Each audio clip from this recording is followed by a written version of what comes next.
Don't know. Don't know. It's over, guys. It's over.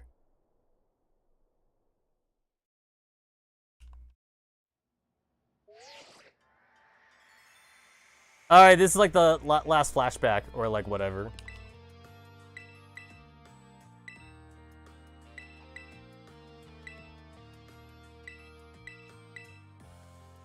It is still kind of bullshit that they're the ones that got in trouble, even though like they technically didn't do anything. All they did was stand up to their bullies, but the bullies are the ones that ran away, and for some reason the bullies are the ones that dropped out of school, and then like they gaslighted everyone. Like that's the biggest FU too. The bullies ran away, and then they gaslighted everyone into thinking that like that the star team like beat them up and shit. When the star team, all they said was, hey, we're gonna not let you guys bully us anymore. And then like the bullies got scared and shit, or whatever. Actually, that's the biggest troll move of it all. That like the original bullies that bullied Team Star, they gaslit literally the entire region. Like, it's not just a school. They gaslight the entire region into thinking that Team Star was basically like another Team Rocket. I kind of want to meet like who the original bullies were, you know? Also, it's too bad that Game Freak doesn't like retroactively give DLC to older games, because it'd be kind of cool if like since we got the lowdown that Penny went to the Galar region, then like what they could have done was like when this game first came out, maybe in the first week, they could have put like a Pokemon Sword and Shield DLC. Like it would have been the last Pokemon Sword and Shield DLC, and it would have been like the Penny DLC or some shit. And then like you would get to meet Penny, or maybe even fight against Penny as like the champion of the Galar region or something. And then she'd be all like, oh, like I'm from another region actually. I'm from the Paldea region. Maybe someday you're visited or whatever like that.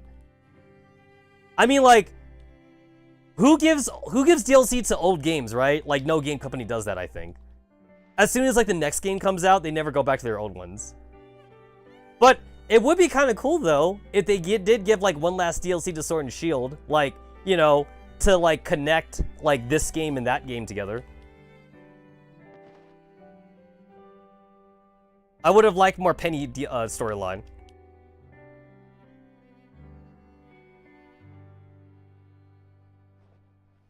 I still question the way hair works in the Pokemon world, because, like, there's so many characters that have, like, double hair colored that, like, I'm pretty sure it must be real. Like, that's not hair dye. Like, they all legitimately are born with, like, double hair colored. And the only reason why I'm saying that is because in the anime, they showed off, like, baby versions of some of the characters, and they showed off, like, at least toddler versions of some of the characters, and even when they're a toddler or a baby, they have double hair colors as they're that young. So, basically, either you're telling me that the parents dyed their kids' hair, like, even when they were that young, or that double hair color is actually a hereditary thing in the Pokemon world. Imagine being born, and you have, like, fucking, like, blue and red hair or some shit, you know? And it's like, how does that work? Does Penny's parents, do they have blue and red hair? Or does Penny's parents have, like, is one parent blue and one parent red? And then, like, when they had a baby together, the hair colors combined together to give Penny blue and red hair. Is that how that works? Like I want to know, like, is the gene, like, recessive, or is it dominant or something? Or, like, is it, like, a thing where, like, two dominant traits try to, like, compete, and it ends up with a kid that's double hair colored? Because if that's how it is, then actually, the amount of monocolored hair kids in the Pokemon world would actually be kind of low then. Because most people would have double colored hairs, and there would be less people with monocolored hairs then. Very serious. Very serious conversation right here. I want to know. Hey, Game Freak, can I know, like, the logistics of, like, Pokemon human DNA in their world? I have to know that. I must know.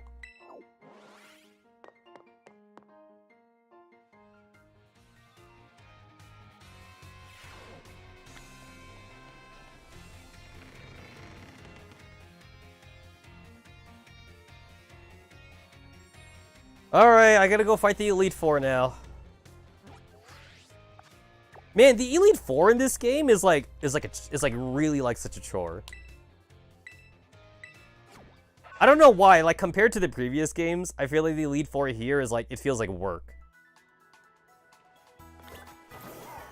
Am I healed? I hit the wrong button. I hit the wrong button. I hit the wrong button.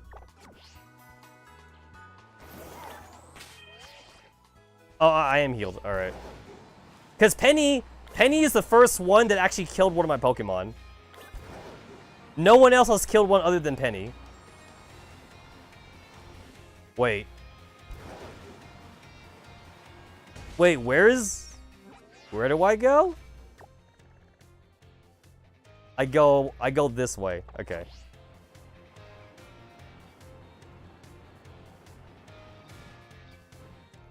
Oh!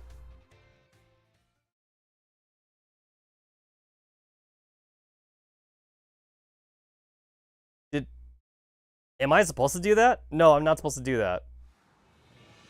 Oh. Wait! How the fuck does that make sense?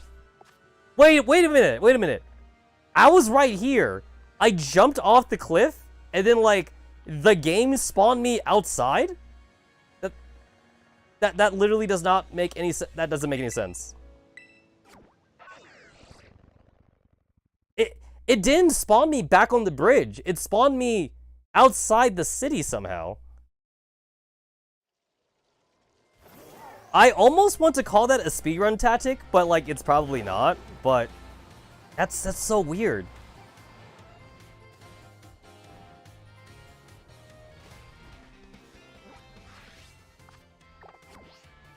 Yeah, that's super weird.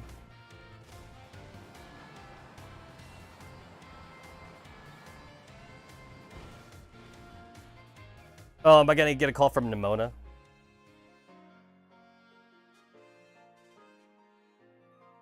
If I remember right, you can actually fail this stupid ass test they give you. So like you actually need to kind of like pay attention. I am like 100% sure that for speedruns, like you have to read it a little bit because like if you mash the A button and you choose like the first dialogue option each time, I'm pretty sure you fail. Because like I think they randomize like the last question or something. So you do have to read it. You cannot mash this.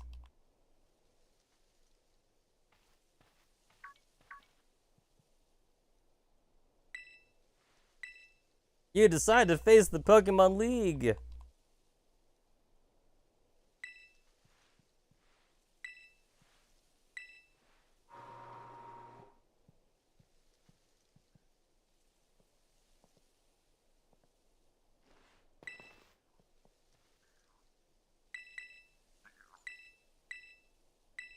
You have a total of 8 badges. You can now go to the interview room. Got it. Got it.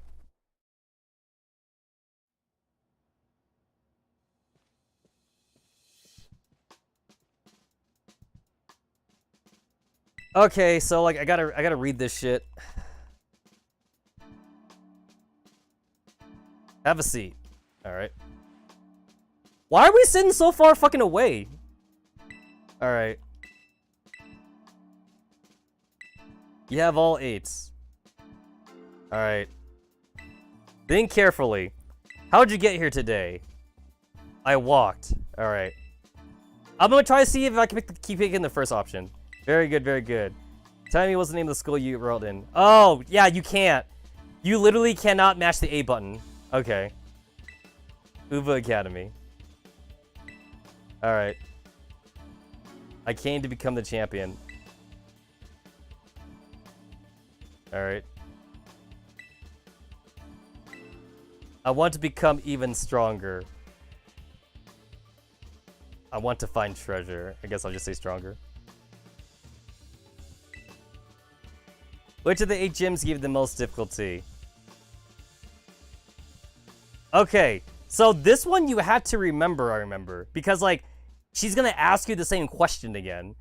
So, just to make it hard on myself, if I say Levincia Gym, I have to say Levincia Gym again.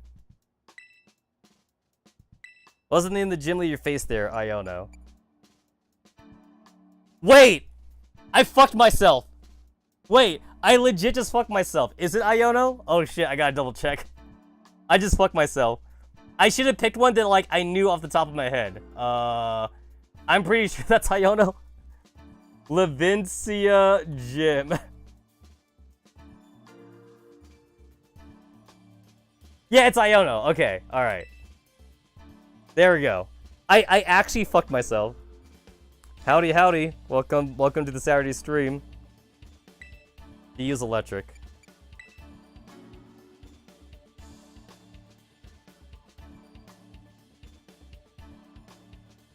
Wonderful. Uh-huh.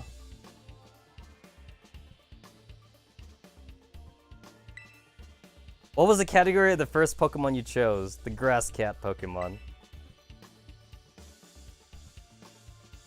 Very good. I want to become even stronger. Yeah, he does ask it. I knew that she would ask it. I said he, I meant she. She did ask it again.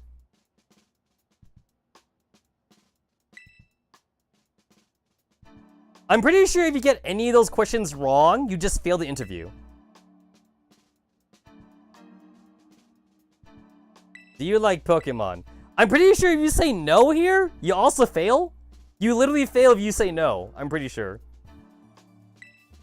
I am 100% sure you fail it.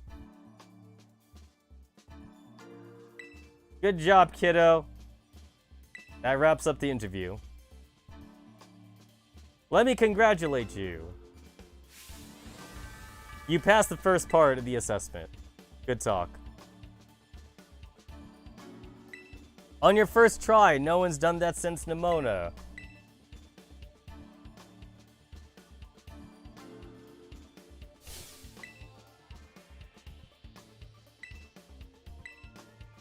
This won't be a cakewalk. Alright, cool.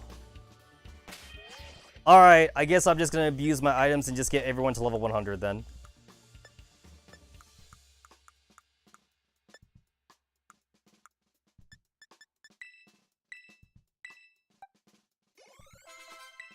Level 100. Level 100. There we go. They're all level 100. Alright. And they also all have like perfect IVs and EVs.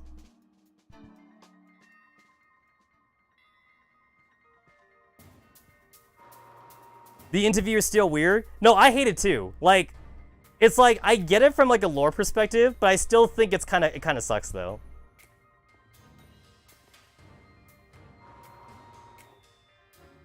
It's like, you didn't have to do this shit in the previous games.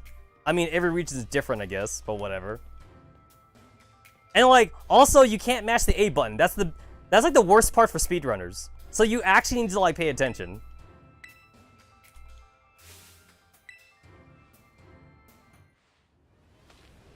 I'll go easy, but I'd be lying. You know, I remember the first time I fought Rika, I legit could not understand what kind of typing like Rika was.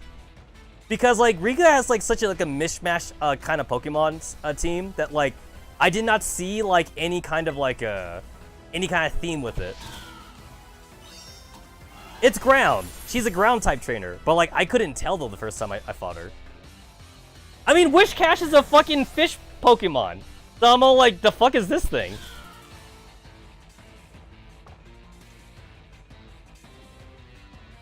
And then when I see Camerupt, I see a fire camel. I don't even see the ground part of it.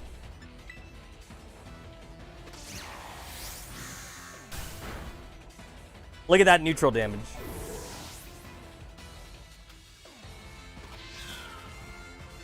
Dawn fan. It's like, now we're getting into ground Pokemon. Now we're actually getting into ground Pokemon. But yeah, her first two Pokemon like throw me off. I'm all like, the fuck is this?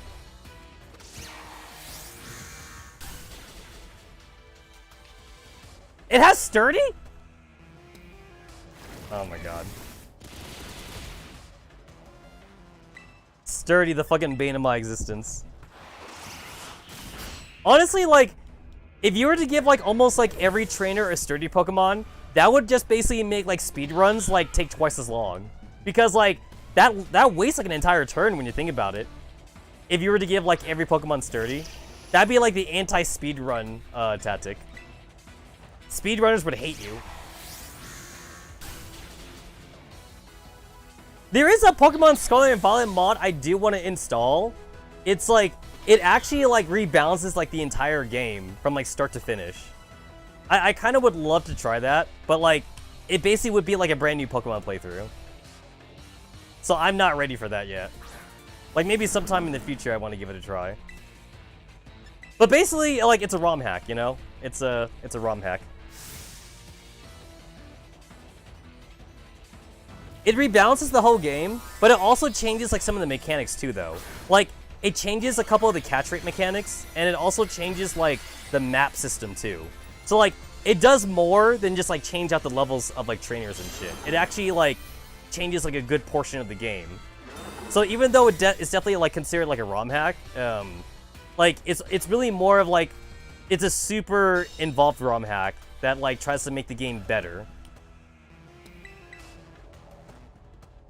Like, it also changes the Titans too. The ROM hack, it changes the Titan battles to be like more like boss Pokemon, and it even changes your partner Pokemon for those boss battles, for those Titan Pokemon. So like Arvin always like sends out like one of his Pokemon to help you out during the Titan battles, but like they changed out all of Arvin's team, so that way like Arvin's final team is an ass. When you get to like fight Arvin again or something. Because Arvin's team kind of is ass. Arvin's team is like super random. And I'm pretty sure like they changed up Gita's team too, because like everyone knows like Gita has a shit team.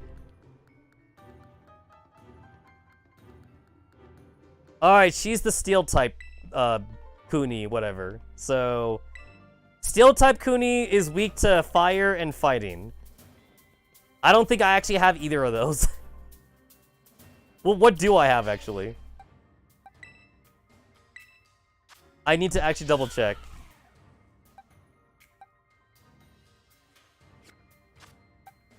Do I have any TMs? Oh, I went to box by accident. I didn't bring any TMs because, like, I did not think about this. This is low kick. Low kick actually might work just because,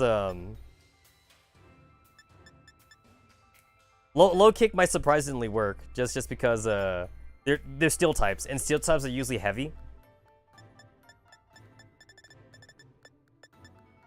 No one can learn close combat.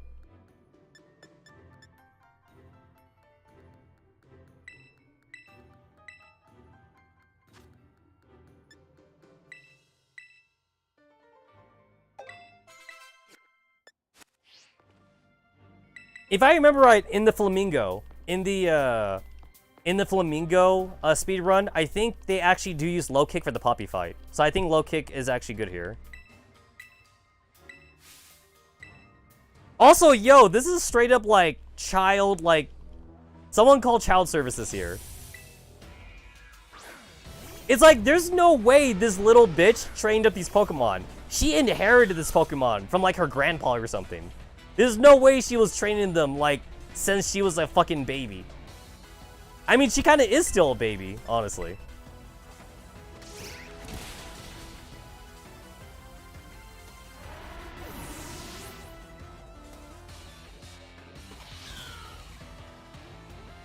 Yeah, she kind of is a baby.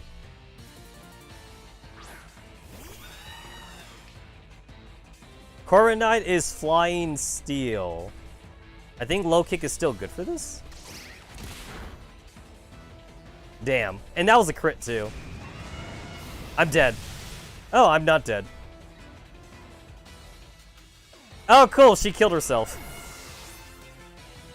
I know that like Game Freak is having fun by like making a lowly character like part of the Elite Four, but like it honestly brings up like a lot of questions I have though. Like I have so many questions.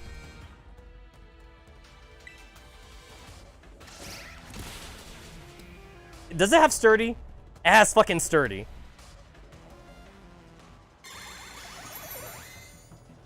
Oh, light screen. Oh, that literally does not affect me.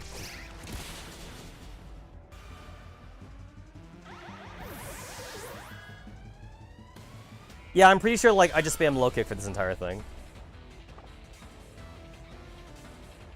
Okay, for the life of me, I can't remember if Bronzong has Levitate or not. Well, oh no, that's fine. It doesn't matter. I'm not using Earthquake or anything.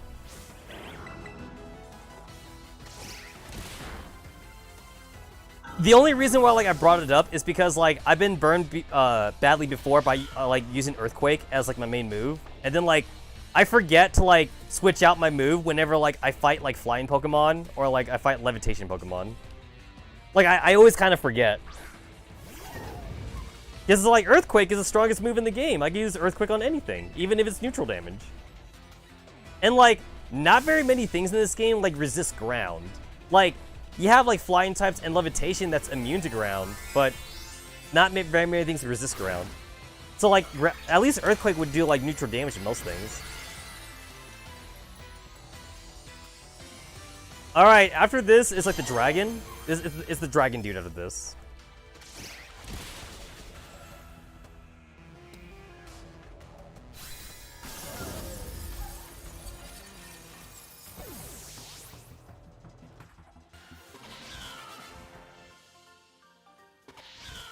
How old is she again? She's like fucking 6 years old.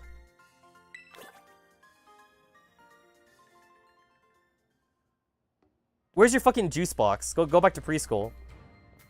Wah, I wanted to take revenge for you, Rika.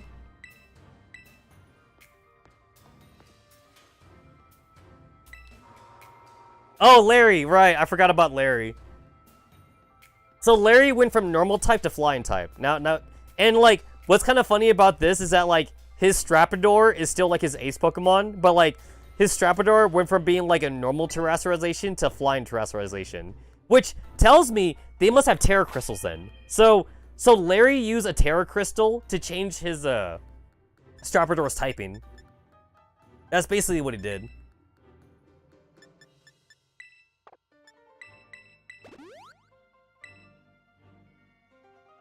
Flying types. So I either need rock or electricity, and I never did find that Thunderbolt TM. I never found it. I have no rocks. Oh yeah, ice. I forgot that ice is a thing. Oh yeah, Ice Spinner is actually good for Azumarill, because I have huge power. It's actually good here.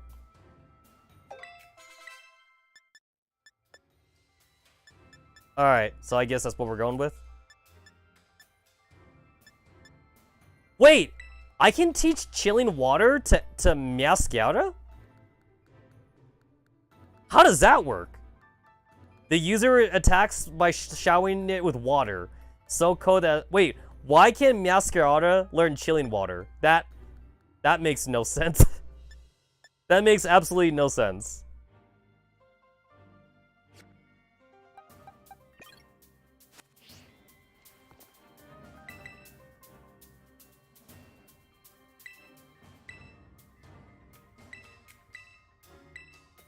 The boss told me that I can't use the same Pokemon. But, like, he kind of is going to use the same Pokemon. Like, he only changed up, like, 2 Pokemon on his team. Because he already had Pokemon that was, like, flying normal anyway. So, like, they technically still count.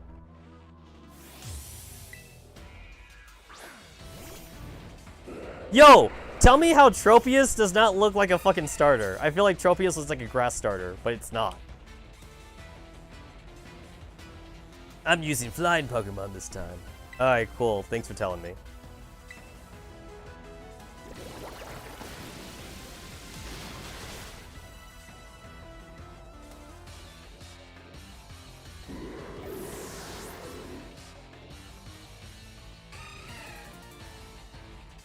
Staraptor.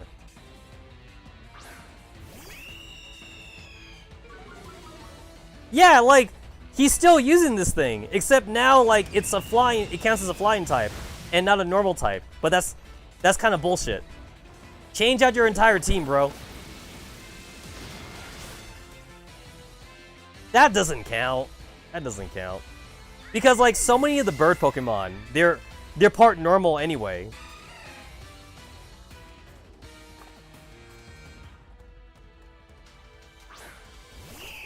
This thing is dragon flying, so super effectiveness right here. Yo, that times for a weakness, man. That hurts. I still think that like this thing doesn't look like a dragon though. It looks like a bird. It straight up looks like a bird.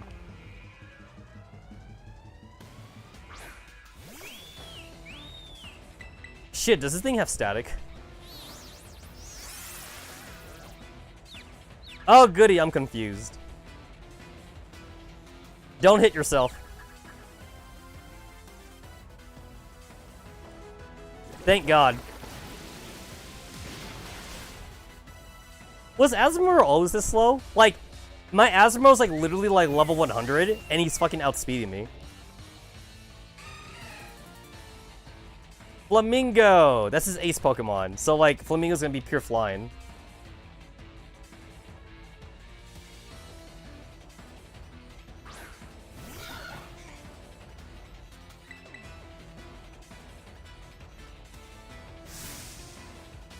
At the risk of messing up my suit.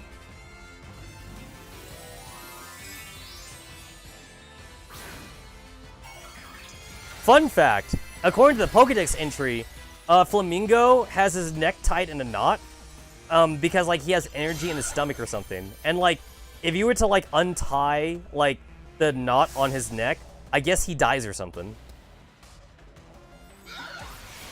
Really? He's still outspeeding me?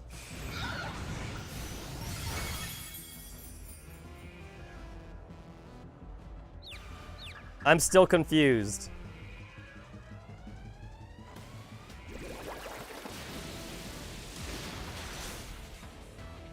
Look at that, Raisin's not emo. She managed to clutch it in for me. I guess next time I use Raisin, I guess I'll just remember to use a fucking speed boost or something.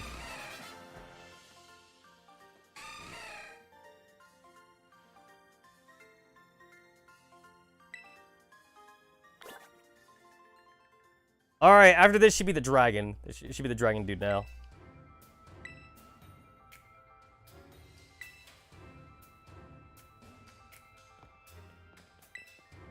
Yo, what I tell you, like, this entire, like, Elite Four thing, like, it takes so long.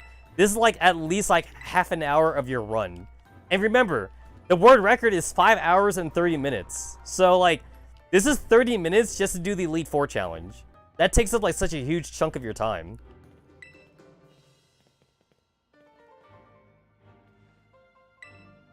I cheated! And, like, it's still taking me longer than like, 5 hours to beat the game. That's crazy. This game is all cutscenes, man. It's all, like, unskippable cutscenes. Okay, what's my speed? What's my speed? 259, 123, 318. Holy shit. 259? Alright. Also, 123 for Tetsamaru. That kind of sucks.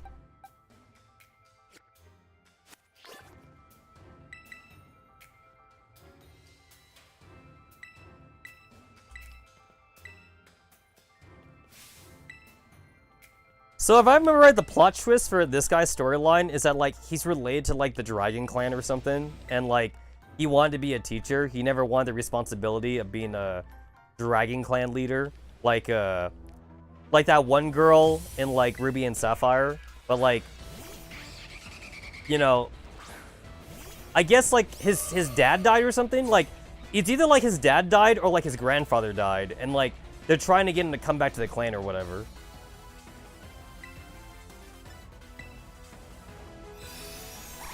Yo! Fucking, like, 40 level difference. And, like, my Tetsamaru was getting outsped. I mean, like, 123 speed is pretty slow, though.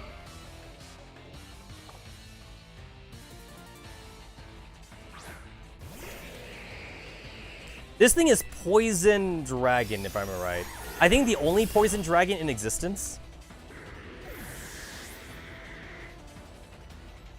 Is not water. It's not a water type, even though it's a seahorse.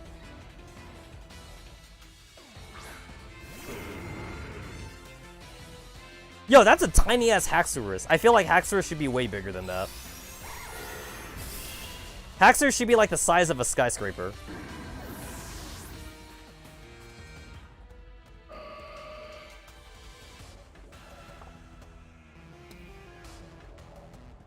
One thing that I remember from both like Sword and Shield and this game that people complained about was that like there was no way to turn off battle animations.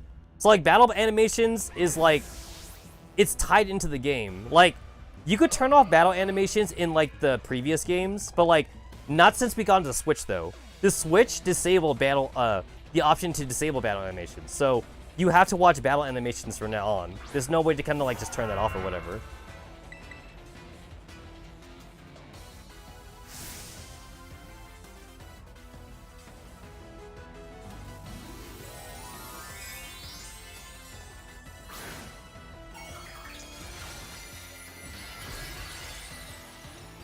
It's a dragon.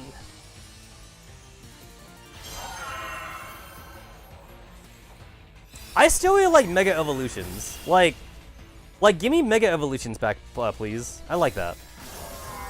It's like, the only good thing about, like, this and, like, Dynamaxing was that, like, any Pokemon could do it. With Mega Evolutions, like, Game Freak has to, like, design, like, a new Mega Evolution for, like, every Pokemon. So, only certain Pokemon got Mega Evolutions. And then Z-moves, too. Z-moves, anybody could do. Oh my god, you did it! You beat the Elite Four. And now you gotta go and fight Gita.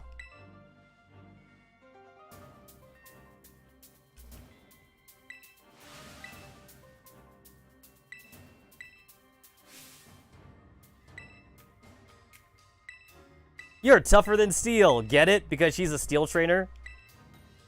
That's a joke. That's a joke right there. Or it's a pun. I mean, puns are a joke, aren't they? All puns are jokes. Not every joke is a pun, but all puns are jokes.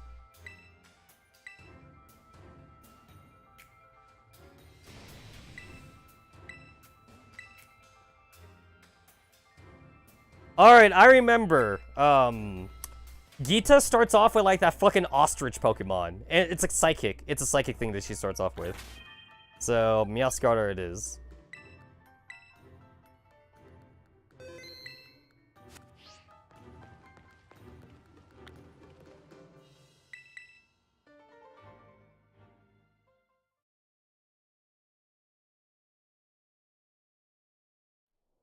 I remember people keep saying how, like, Gita's team could actually work if she just changed her ace Pokemon.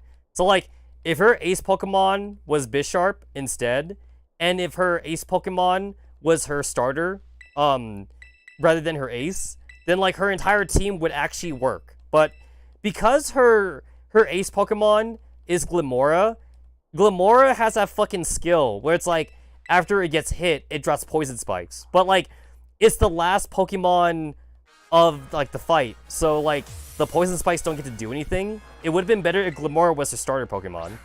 But, like, you know, maybe Game Freak didn't want to make the game too hard or something. I don't fucking know. I don't know.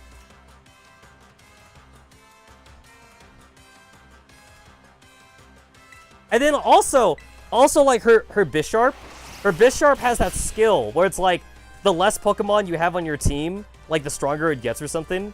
So it's like that should be her last Pokemon. So that way, like, it'd be like hella strong by the time you got to it. But maybe they were afraid that, like, it would one-shot, like, people's teams, so, like, they didn't do that or whatever. I mean, like, you have access to revives, though. Like, the whole point is that, like, you can use items. So, like, I don't see why that would be a big issue.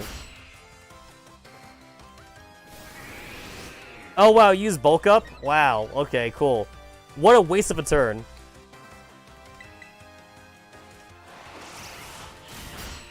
That was a huge waste.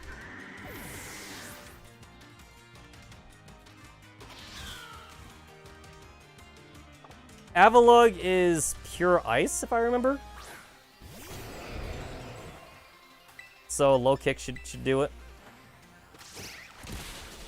Yeah, low kick. And super heavy. I know that Avalugg is super heavy according to the Pokedex. So low kick did even better there.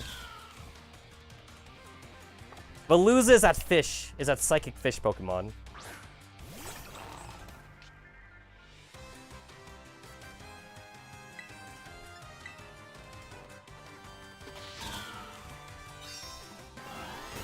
I remember I was also confused about, like, what kind of fucking terrestrialization Gita even used. because like you straight up like never see that that terrestrialization like in the entire game.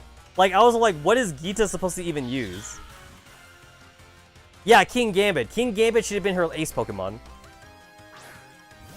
Instead, like it's her like second to last Pokemon or something. Yeah, it's her second to last Pokemon.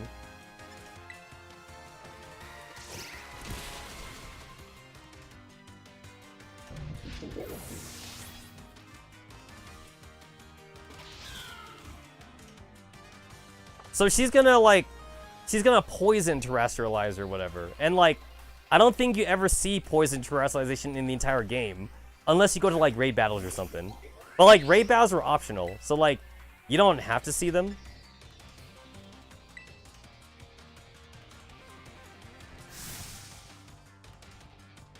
And then some people they theorize that like the only reason why Glamora is her ace Pokemon is because it looks like Gita or something.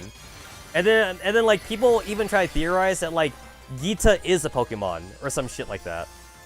It's like, what? What do you mean Gita's a Pokemon? That doesn't make any sense. Wait, isn't that the ground typing?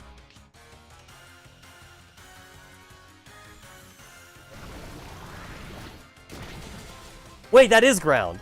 Wait, that's ground, right? That's not poison? That's ground? Wait, does the thing say?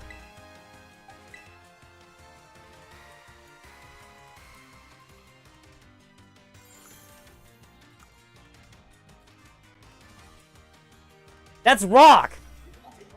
That's rock! Holy shit, yeah, like, I can't even tell. I literally can't even tell.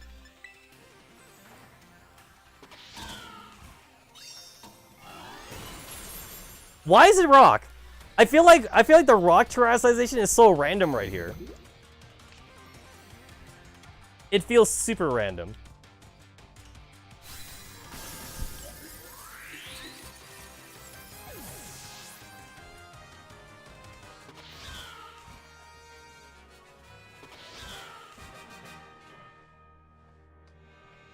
Now, to be fair, I will fully admit though that like Gita did give me problems when like I didn't like my legit run of Pokemon Scarlet and Violet like the very first time I played the game.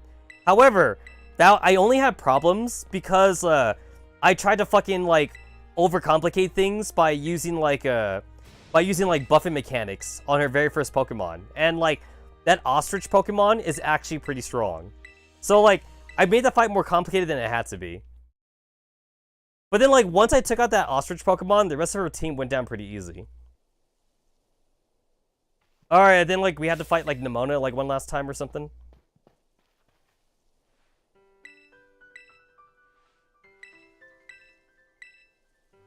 I'm a champion, you're a champion, we're both champions. Let's be rivals for life. I like how, almost every streamer, they said no to Nemona right here, because she's so yandere. And Nemona's all like, I'm gonna pretend I didn't hear that. And then, like, if you keep saying no, then Nemona's all like, I'm never gonna stop. Like, I'm gonna keep asking you until you say yes or whatever.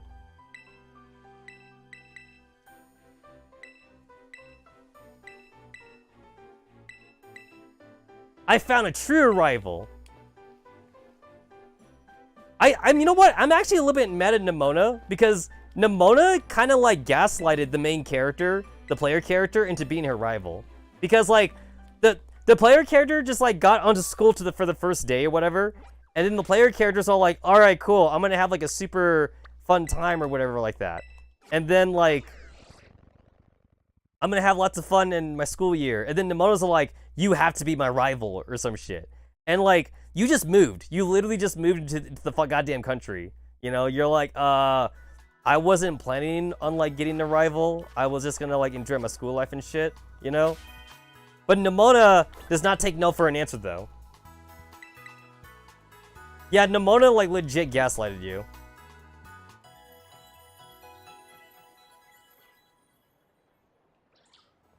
If I remember right, for speedruns, you actually never visit the Pokemon Center. Because, like, you get, like, enough, like, free heals, like, throughout the adventure that, like, it's a waste of time to go to the Pokemon Center.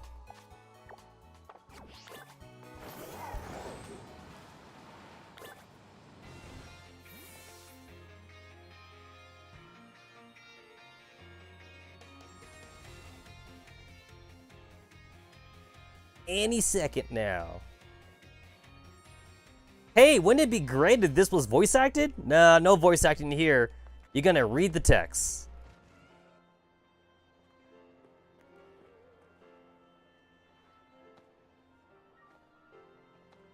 I can't even skip it. It's a cutscene. It's a fucking cutscene, so I can't even... I can't even skip it.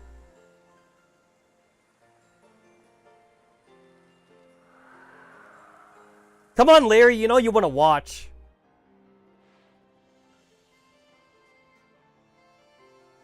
I like how Nimona says it's her all-out power, but, like, that's not her real team, though. That's not the team that she used to beat Gita with. So, Nimona should have a stronger team, actually. And we never get to see it. There's no fucking DLC where we have to fight against Nimona's real team or whatever. We never see it. Alright, so since, like, I can't really one-shot her Pokemon anymore, I guess I'll just Terrestrialize then. We're at that point where, like, I can no longer one-shot her Pokemon.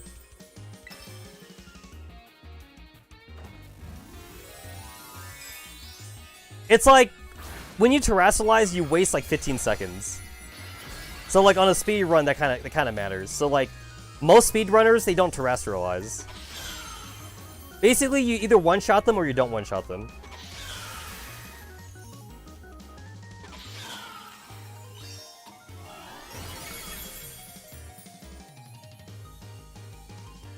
I kind of wish that her Lycan Rock, it was like a different version. Like, depending on the version you chose. So, like, if you have, like, Scarlet or Violet, she would have a different Lycan Rock form. Like, she could have, like, the midday form, or she could have, like, the Scarlet form or whatever like that. Or, like, there's the daytime form, then there's the nighttime form, and then there's midday. That's what it is.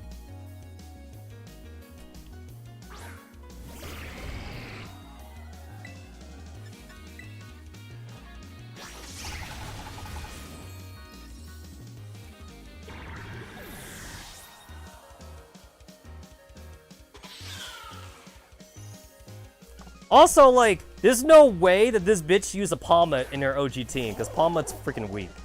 So yeah, she's holding back. She is still holding back.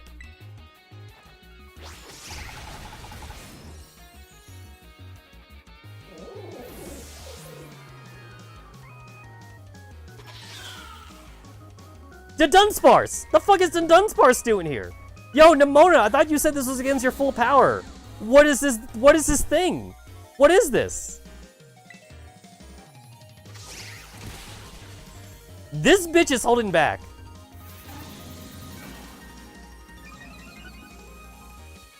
Really? Really? This bitch is 100% holding back. Full power my ass.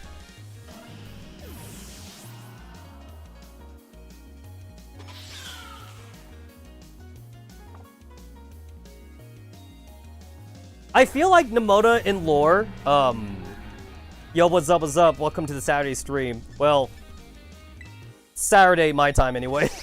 I know that everybody lives in the goddamn future, so for most people it's not Saturday anymore.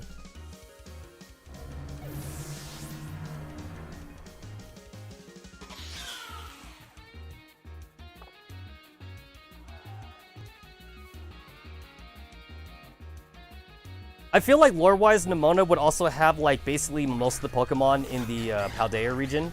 I mean, like, obviously, like, not counting, like, the Area Zero Pokemon. But she would have, like, basically, like, all the above-ground types.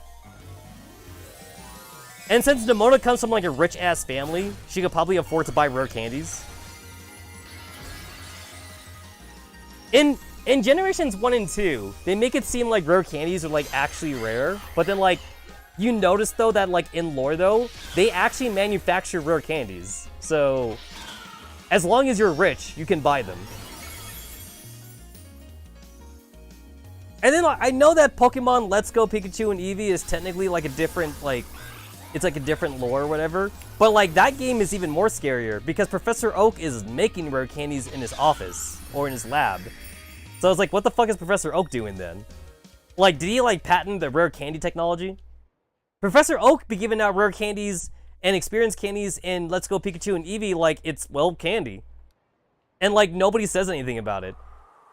It's so easy to get, like, a fucking max level team, like, before you get to Elite Four in that game. Because Professor Opie would be all like, yo, catch me, like, literally, like, 300 Pokemon, and you'll have enough rare candies for, like, you know, your entire lifetime. I did see a joke comic that said, like, Oak, he gets all your extra Pokemon that you give to him, and, like, he, like, grinds them into rare candy. That's, like, the secret ingredient. That's why nobody knows. That's why nobody knows how to make them. It's like, Pokemon candy is Soylent Green, right? It's people. It's Soylent Green. Although, in this case, it's not people, it's Pokemon.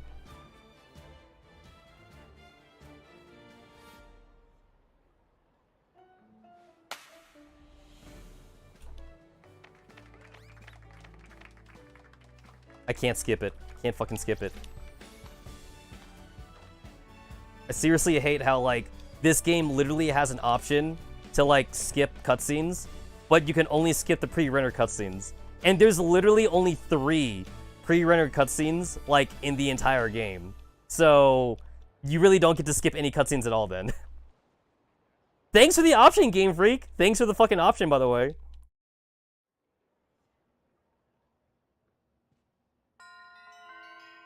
Alright, all I gotta do now is, like, go and, like, beat Arven's ass. Or Pepper, if you go by the Japanese, name. Pepper is a fine name. I don't see why they had to change his name to Arven. And Pepper actually makes sense, because, like, he's the food guy. So they called him Pepper in the Japanese version because food and whatever. It's like, what the fuck is Arven? Arven's not a spice I've ever heard of before. They gave him, like, a fucking, like, regular name in the English version. But then they left Nemona and Penny alone, though. Nemona and Penny, or Nemona and Penny in the Japanese version. Arven got the name changed for whatever reason. I guess they thought that, I guess for some reason they thought that, like, the American audience wouldn't like the name Pepper. I don't fucking know.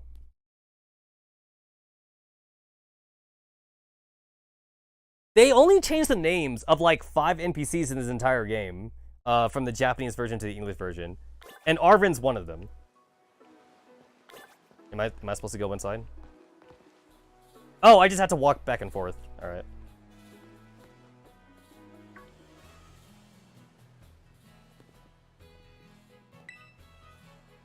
I still feel bad that Arven challenges me here with his, like, Mabostiff. And, like, I'm all like, yo, bro, your Mabostiff was, like, literally dying.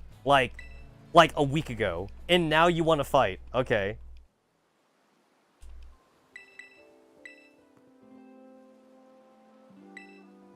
It's like, sure, I'm down, but, like, if your Mabostiff, like, literally dies of a heart attack, that's not my fault.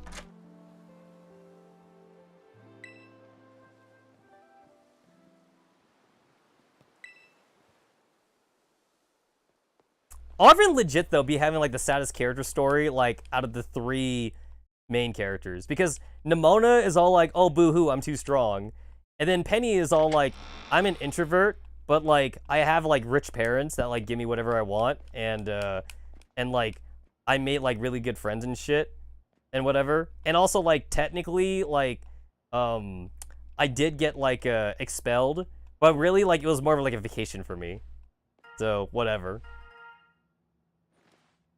Like, Penny, like, legit looks like she would go on Reddit and shit in her spare time. She's on the goddamn, like, 4chan or whatever. She is supposed to be a hacker. And apparently in her free time, she likes to fucking hack herself some bitcoins. So, yeah.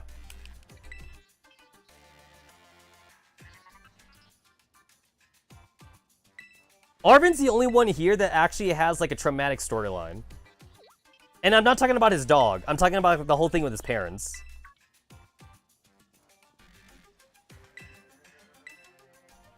They do seem to imply, though, that, like, between like, Professor Turo and then, like, the other professor, that, like, both professors are actually Arven's parents, and they're actually married to each other, and then they got divorced later on. So, that does imply that, like, depending on the version you play, one parent is dead, but the other parent could still be alive then. The other parent could still be alive, but they're just, like, a deadbeat parent, though. So, is that any better? I don't really know.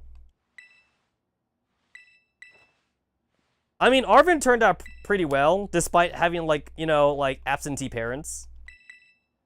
I mean, it's better to have absentee parents than to have abusive parents, right? It's better to have no parents than to have, like, bad parents at all.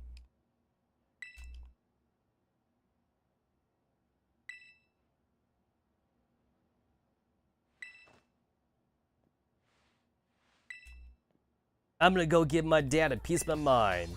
And then, like, if you play Pokemon Scarlet, then he says he's gonna give his mom a piece of his mind.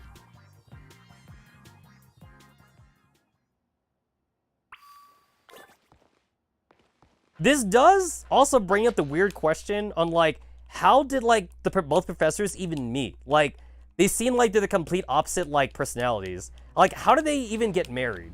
Right? Like, it just seems to me that, like, they hooked up in, like, a night of passion. Maybe they got drunk or something. So, like, it was literally, like, a one-night stand. And then, like, she got pregnant from that one-night stand. And then they had Arvin. Or whatever like that.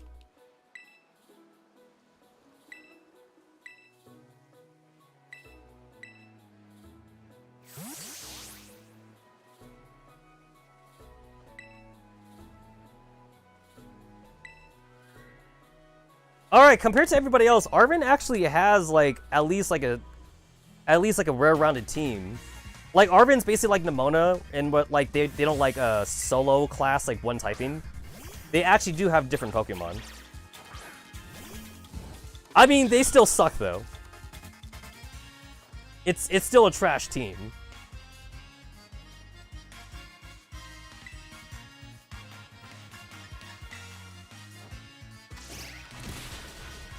Oh, I forgot. Alright.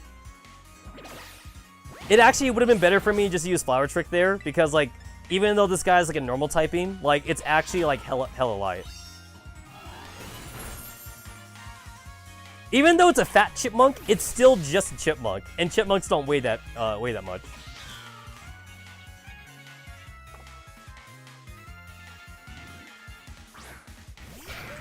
Alright, this thing is Fire Grass. Fire Grass.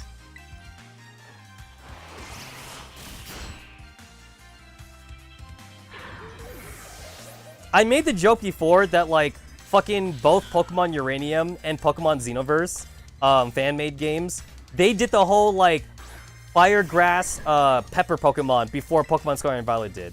And also, they legit look the same, by the way. Like they 100% look the same. So, I don't know if, like, the developers for Pokemon Scarlet and Violet, if they play fan-made games, but, like, it's very uncanny how, like, the Pepper Pokemon from, like, Pokemon Xenoverse looks exactly the same as this game's Pepper Pokemon. Like the double head and everything, it looks exactly the same.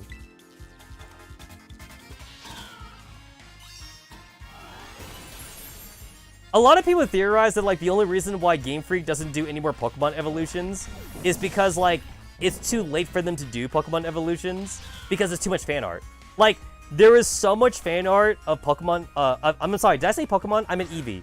I meant to say Eevee the entire time, but the reason why Game Freak doesn't do evolutions anymore is because there's too much fan art of them. So, like, whatever design, like Game Freak is gonna come up with for an evolution, it's already done. Like, it'll already be out there on DeviantArt or in fan art form. And, like, I guess, like, Pokemon doesn't want to, I guess Game Freak doesn't want to accidentally copy someone, so they'd rather just not do an evolution now. At least that's the theory. That's the theory anyway. I actually don't know if low kick would work on Mabosif or not, because, like, Mabosif is heavy, but I think he's only, like, in the medium category. He's not super heavy. I'm pretty sure this is gonna be a dark type terrestrialization. I'm pretty sure it's dark typing.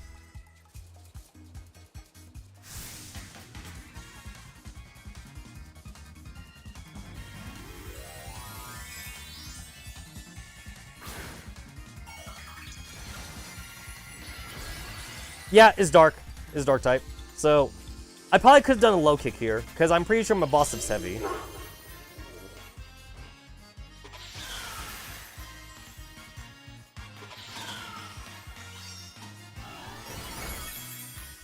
Didn't matter. Did not matter.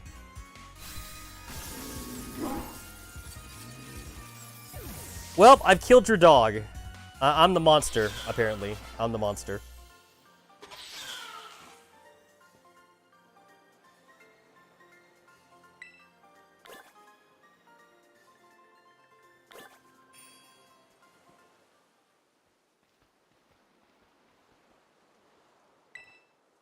All right, and then Arvin's gonna be all like, "All right, we need like, more people. We need one person who's really good at hacking for some reason, and then we need one person who's really good at fighting."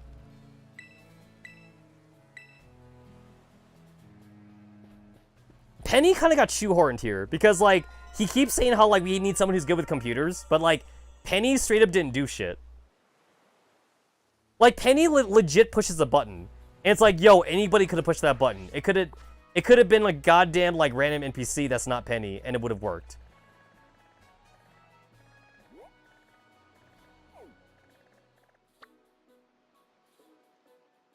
Head to Director Clavel's office.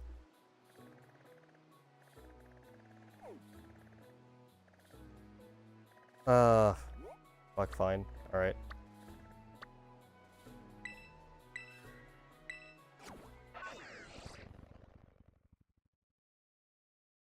I didn't see like an exclamation point on the entranceway to Area 0, so I think I have to do this. This is the part where like we convince Nimona and Penny to join us, I believe.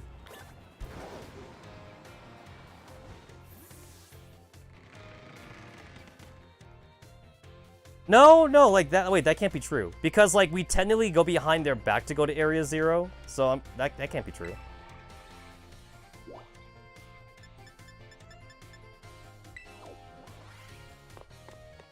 Oh, this is part of Starfall. I think this is still part of the Starfall quest. Penny's storyline is not finished yet, I think. Yep. Okay, so now Penny's story's finished. Okay.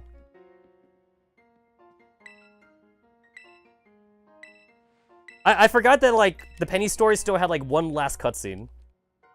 Because the Nimona story is definitely finished.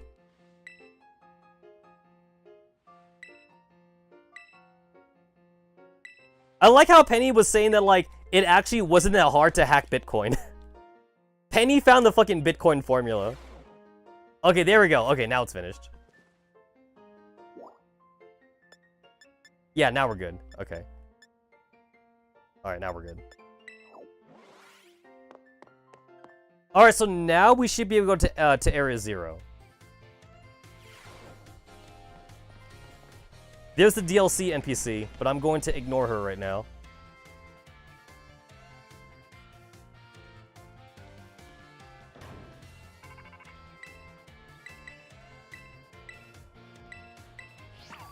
Oh my god! Oh my god, we're not fucking done yet?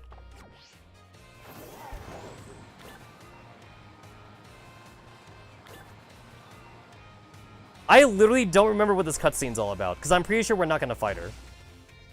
I don't remember what this is about. Because we already fought her. We already fought her. What is this again? Just more backstory? It's just more backstory.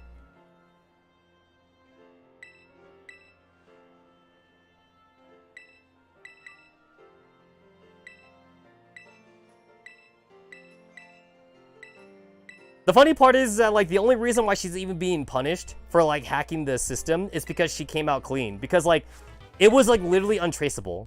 There was absolutely no way for the Pokemon League to know she hacked the system because she's too smart. So, she could have gotten away with it if she just didn't come clean.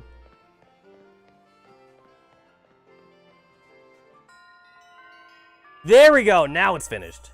Now it's finished. We didn't get the fucking end screen.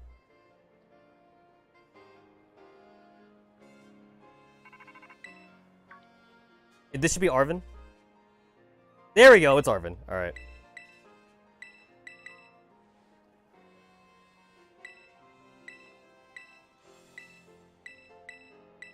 There we go. Alright, so he invited both Penny and Nimona. Got it.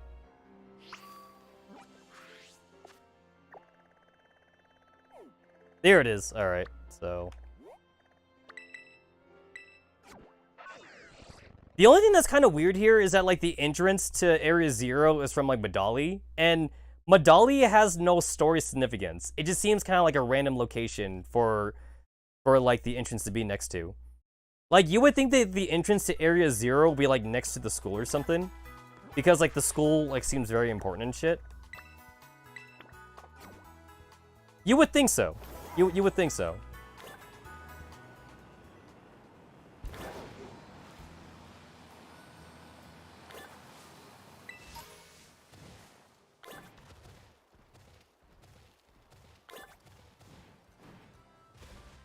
Okay, wait. Even though, like, I'm on my fucking timer or whatever, I do want to get my acrobatics TM that's right here. I do want to go and grab it. Because, like, low kick is not doing it for me right now. And I know it's right here. Not that. Not that.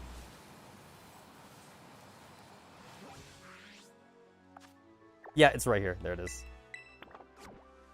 There we go. I want to grab this TM so I can teach it to Mascara.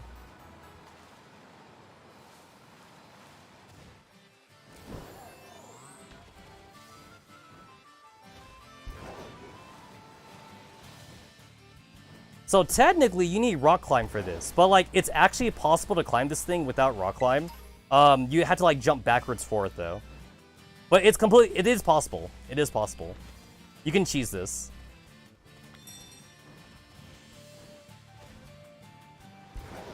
Oh, there's a gimme gold chest up here? That I did not remember. Where is it?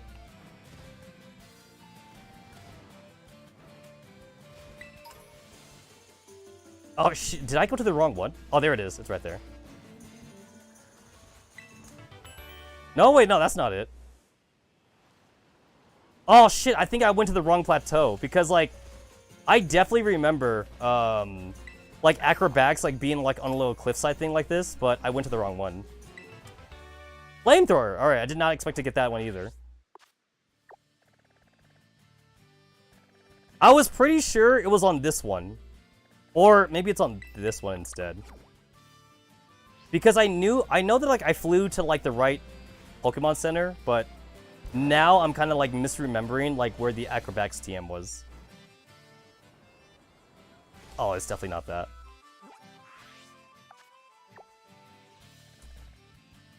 Yeah, you know what? I was, like, nearly sure that, like, it was right there, and now I don't know. Now I don't know where it is anymore.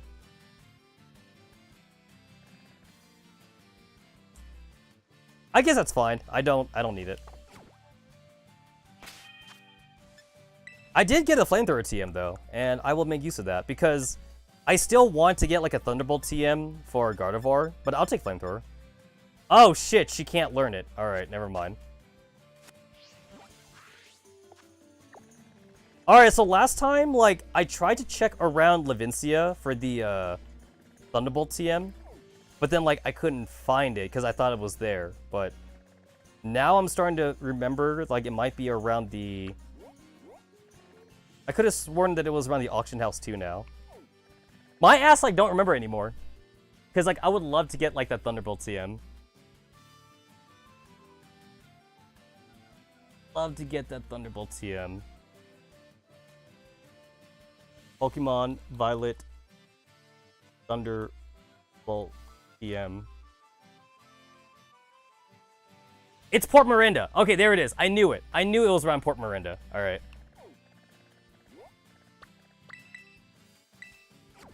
I specifically kind of remember that, like, it's around, like, a cliffside or something. I specifically kind of remember that.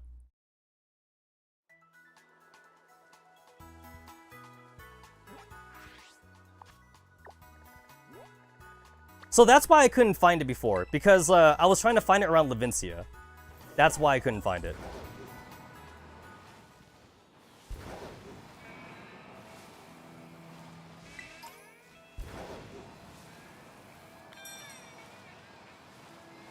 So should be down here or something. There it is. There it is. I tried to find that around Levincia.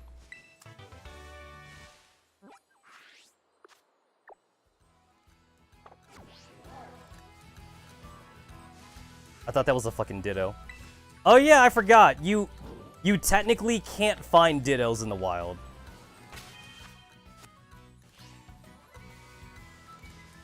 So basically, the only way to find a Ditto in the wild is... Wait! Was that a Ditto? Never mind, it's not a Ditto. Never mind. Okay, wait.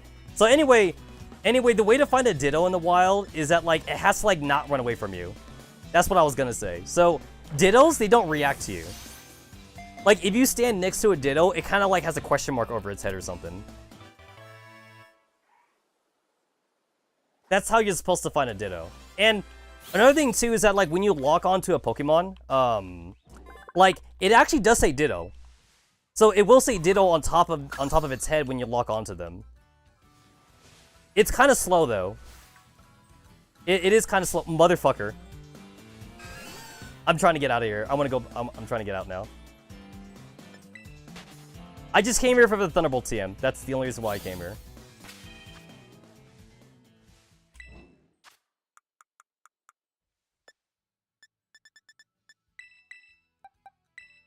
I could have sworn that Gardevoir could learn Flamethrower. It's another fire move that she could learn, though. I know that she could learn Wisp. She could learn something else, too. I just can't remember.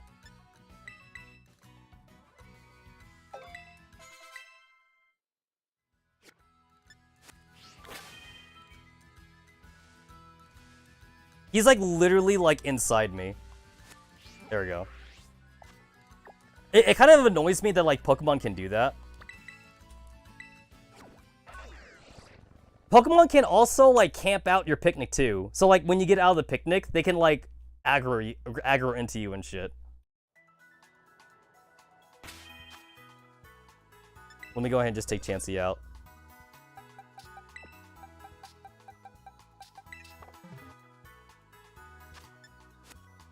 Okay, so this is kind of disappointing. It's like, I'm going to hit the exact same time. It looks like I'm going to hit the exact same time my previous speedrun was, which is 8 hours. That kind of pisses me off. I legit thought I was making some good time, like, at the start of the run. But then, like, once I got up to the 5-hour mark, I was like, nope, I'm nowhere close to being the game. Because I think when you hit the 4-hour mark, you want to be in the Area 0. So, like, if you're not in Area 0 by 4 hours, you're basically fucked up already. Oh yeah, you can't climb this, I remember. You have to go through the cave. Yeah. Yeah, you literally cannot climb that mountain. That mountain is unscalable.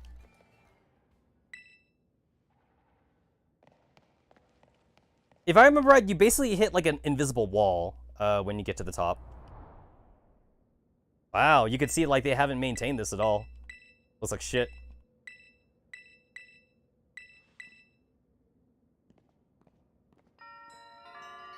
It's still kind of weird how like Nimona and like Arven like aren't really friends. And Arven's all like, oh, Nimona's not going to want to help me for like the Titans or something like that. And it's like, it's only because Arven doesn't know how to talk to people. Because Arven, I bet the way Arven pitched it to Nimona was like, oh, like, I'm looking for these Herba Mystica things. It'll help me make some bomb-ass sandwiches. And Nimona's all like, I don't care about sandwiches. Why would I help you? So, if Arven had, like, sold it to Nimona differently, Nimona would have gone for it. Like, oh, I get to fight these giant-ass Pokemon. And Nimona would be like, did you say giant-ass Pokemon? I'm in, fam. I'm in. That's all you have to say, really. Like, he never once had to tell Nimona about the fucking Herba Mystica shit. All he had to do was just talk about giant Pokemon. And Nimona would have been so up on it. So Arven's the dumb one, actually.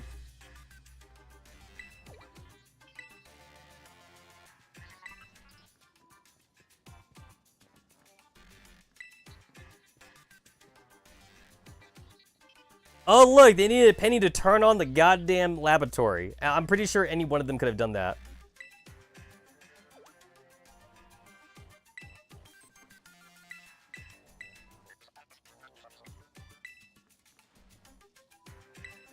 You got the extrovert, you got the introvert, and then you have the guy that likes to cook or whatever.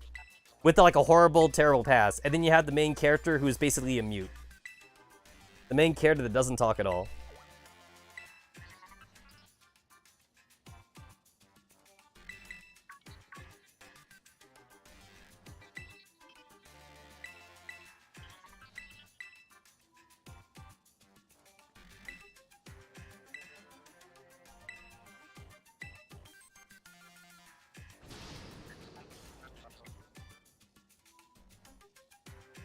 Also, like, other than, like, literally anyone that could have turned in the laboratory, I'm pretty sure Arvin could have done it too. So, like, why did we need Penny?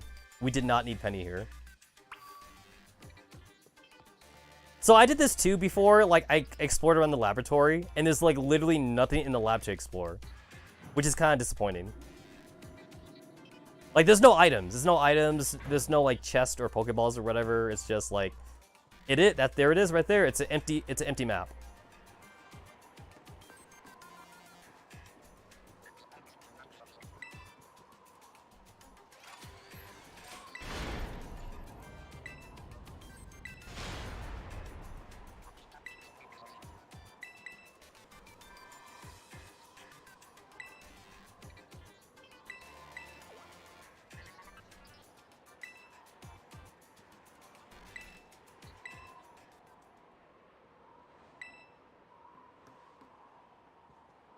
I like how Penny is actually kind of like the only normal one here. Because, like, Penny's all like, yo, there's actually, like, no elevator. Like, you guys are crazy. And you know what? Penny's right. We are crazy. She right. She right.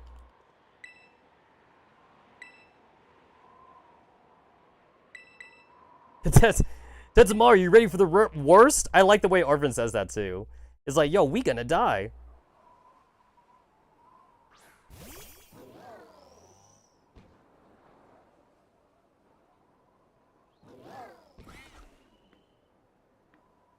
I can't skip this. I can't fucking skip it.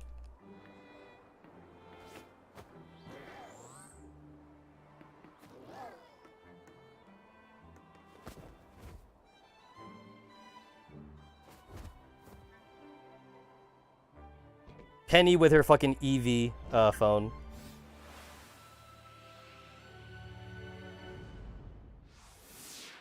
Yo, if Arvin lets go, like, we dead. If he lets go, we dead. When you think about it, he's actually pretty strong to be able to pull the main character up like that. He made that shit look easy.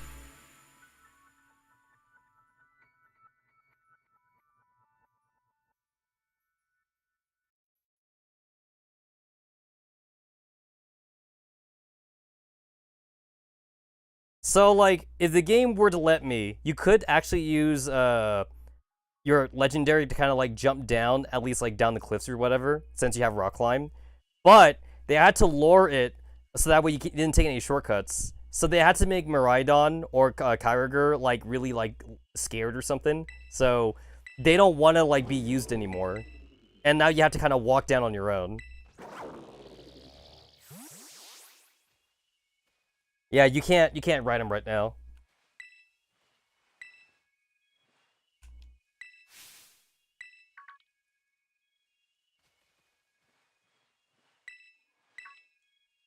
I like how everyone immediately thought that Nemona just fell down.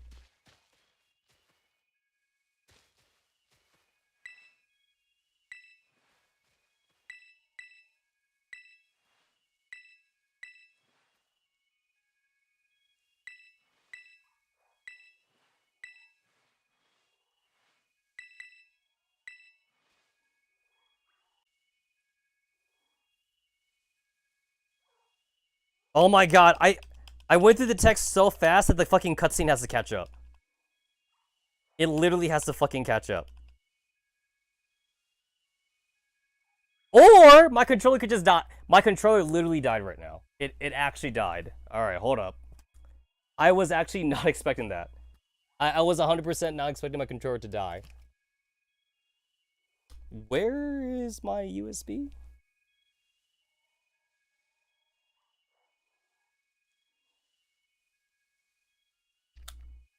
There we go.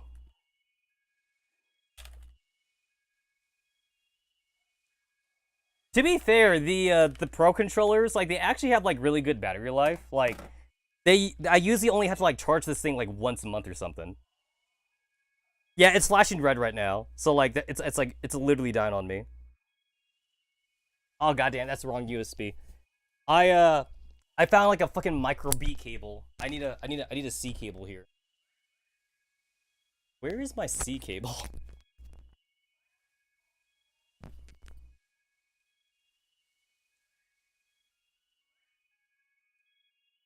I think I left it in my closet. I'm losing valuable time here. I think it's over here in my closet. My USB cable.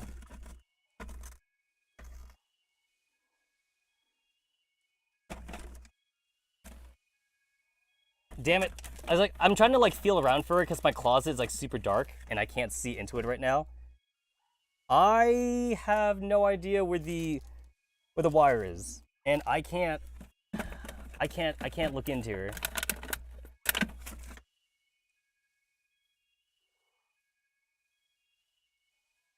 It's like when you need a cable, like you can't find it anymore.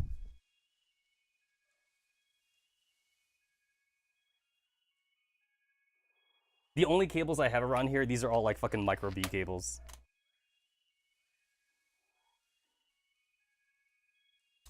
And I just found like a USB extender, like a female to female extender. That ain't it. Ugh. The only other like USB-C cables I have around here are like all like my charging cables. And they're all being used right now. Because they're all charging my shit.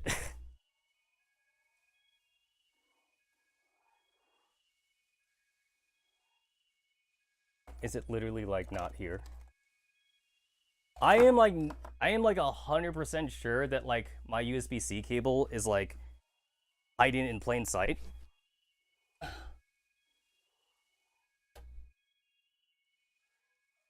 That's micro B. That is. I found my Game Boy charger.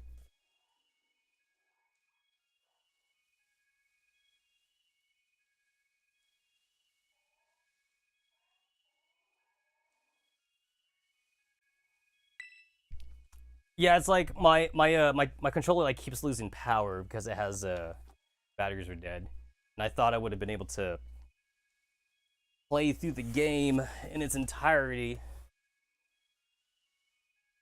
All right, I got my fucking phone, so I can actually like look into my closet now and see if I can find my cable.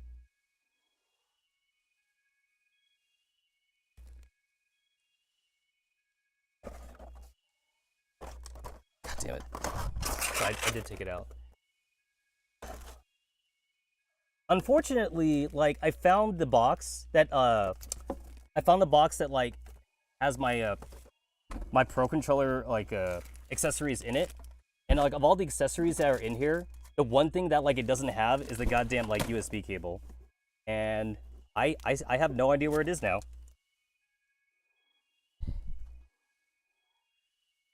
The funny thing about me not knowing where it is that like I see it all the time.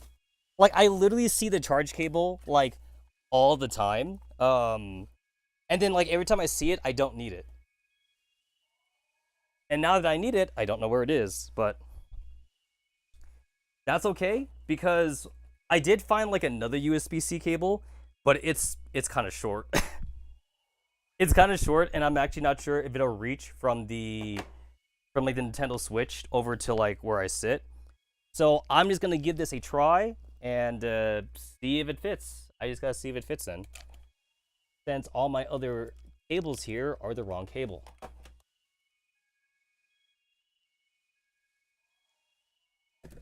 Yeah, no, that's not.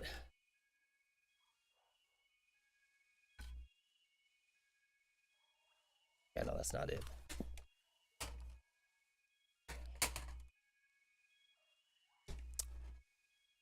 But you know what? This is a good question though. Like, where did I ever put that cable? That is actually a very good question. Where did I ever put it? I'm gonna have to start looking for like where I put all my shit. All right, let me see if this actually extends to where I sit down. It's a pretty short USB-C cable.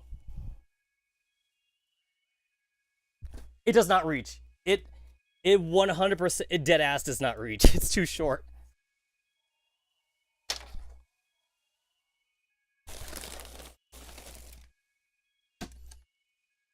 I gotta bust out the phone again because I can't look into my cupboards because now I'm looking at my cupboards to see if it's in here. I did find my old it looks like I found like my old PlayStation 1 controller. That's pretty cool. My good old PS1 controller. That does not help me right now, but that's still pretty cool. What the hell is this? It's awesome. I found another wire and I got like excited, but it turns out it was literally like another fucking USB micro B cable, not a USB-C cable. What kind of gets my goat right now is that like I actually know that like I have a ton of like USB-C cables, but again, whenever I need them, I don't need them at the moment. Or whenever I see them, I don't need them. And then whenever I decide I want them, they disappear. Like they all like fucking disappear for some reason.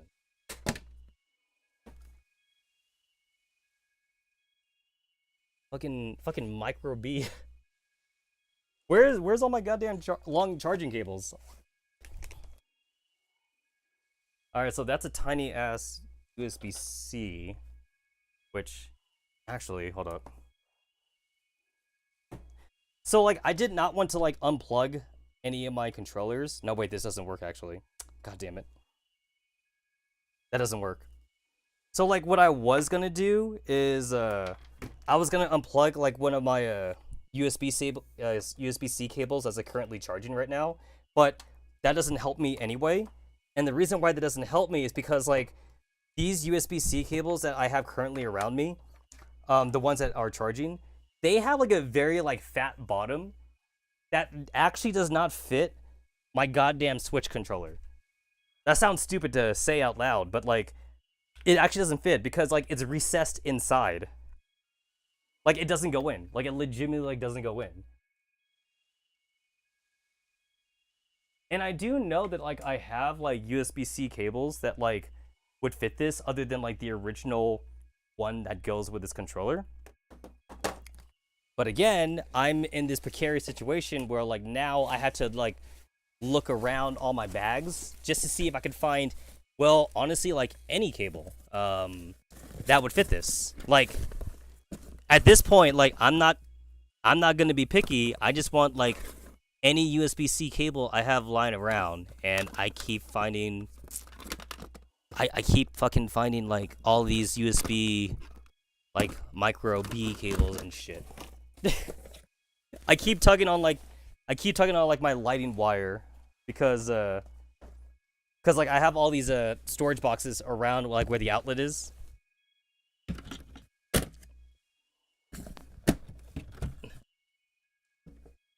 see if it's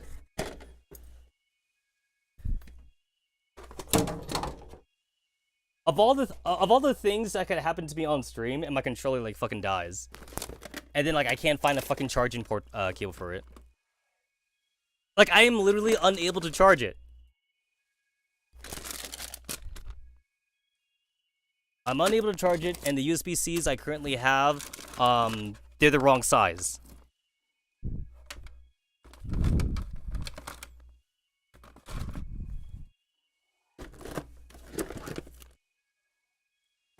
There's gotta be a cable somewhere around here that would fit this.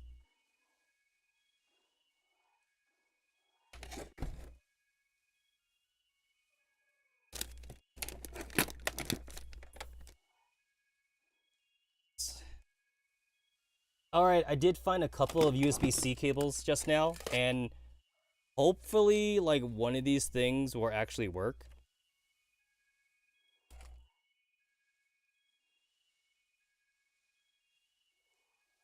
Huh, I found like one of my HDMI splitters that like I was kind of looking for, but like I say kind of looking for it because I no longer need it now.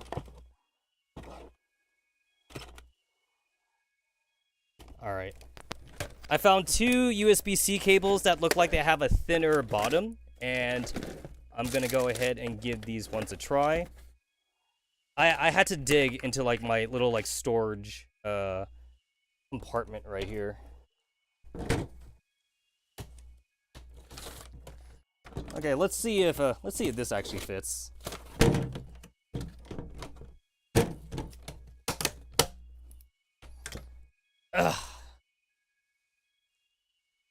I probably wasted like, I don't know. I probably wasted like a good 10 minutes on stream looking for a goddamn charging cable.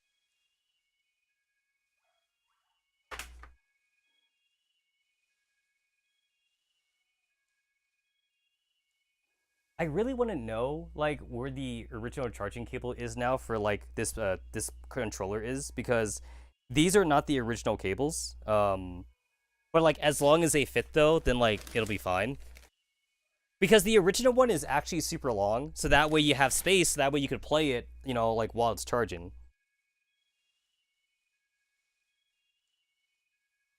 If I had to like hazard to guess on like where it could be, it might be like underneath my bed, because like I store shit underneath my bed. Possibly.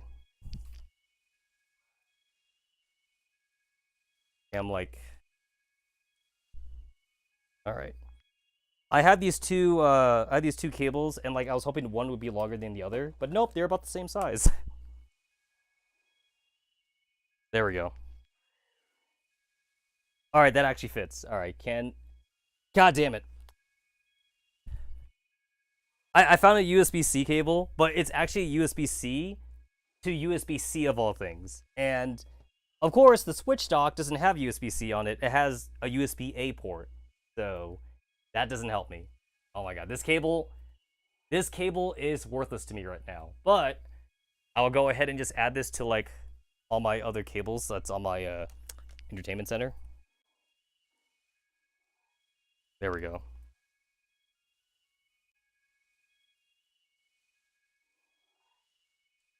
All right, cool. There it is.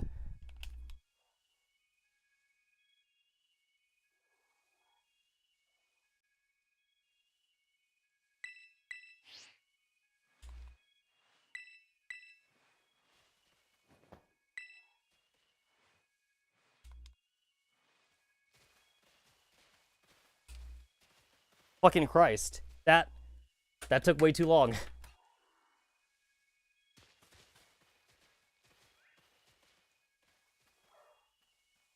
There's no fucking music? There's legit like no fucking music.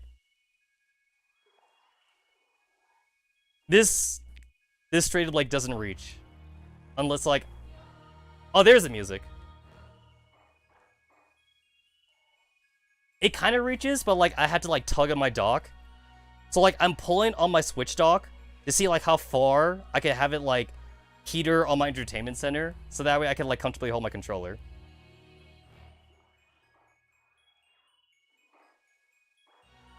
Oh, this kind of works out. So like, this is probably bad, but like the tension from like my HDMI cable that I have going out, it's actually keeping like the dock like stable on top of the entertainment center as I pull on the cord. Because this cord's like maybe like 3 or 4 inches or some shit like that.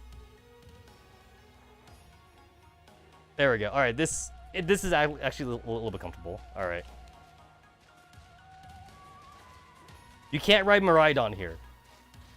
You can ride Miraidon, he just doesn't want to come out. But you can ride him. Just not during the story bits.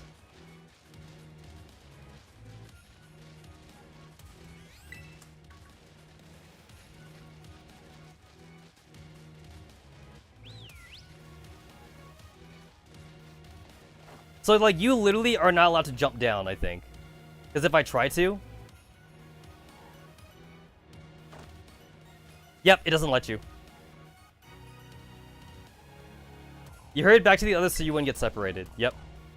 Yeah, so like it literally won't let you. Because like you'd be skipping parts of the of the canyon. Oh, I didn't even realize that like it replayed the like the extra text from your friends. That's kind of cool.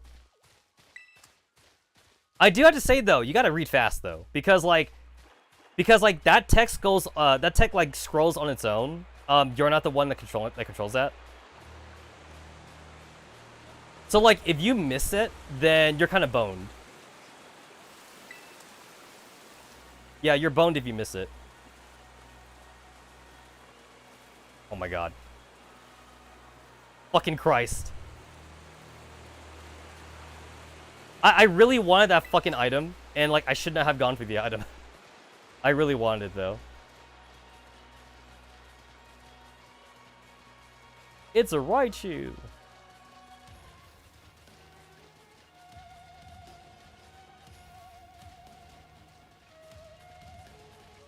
So the only thing that we're doing here is we just want to get to like the laboratories.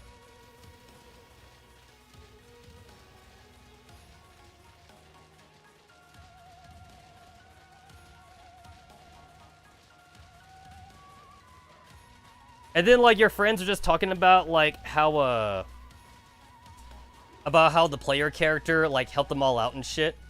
And it's like, wait, like he helped out Penny, he helped out Arvin, and then like he helped out like Nimona like all at once basically.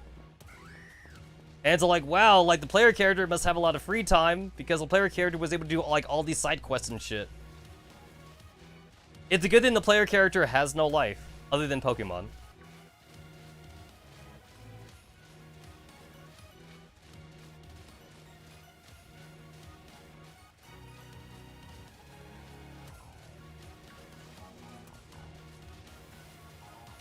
God, this sucks.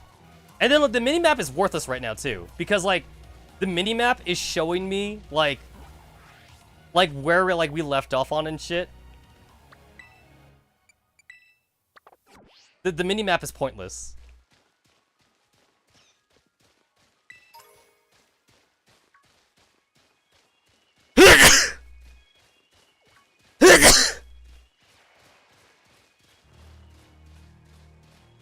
Crap, I think I went the wrong way.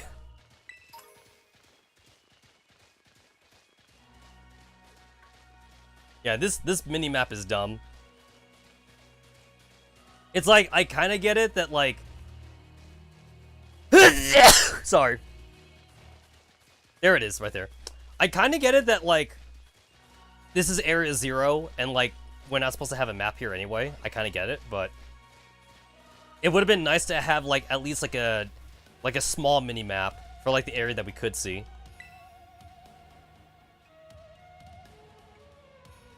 Oh, yeah, spoiler alert. Everybody that worked down here, they all died. There is, like, literally, like, nobody that lives here anymore.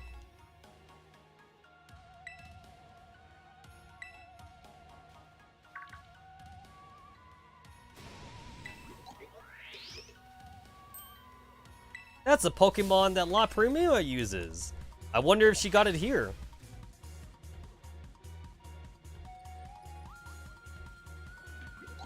So I like it how, for some reason, like, it's okay for us to do, like, 2 versus 1 battles, but, like, because, like, there's no rule against it, for that, like, you know, there's no rule when, like, it's, like, random encounters. So, like, if there is no rule, then, like, why not just let us do it all the time, then? You know, why does it have to be one-on-one battles?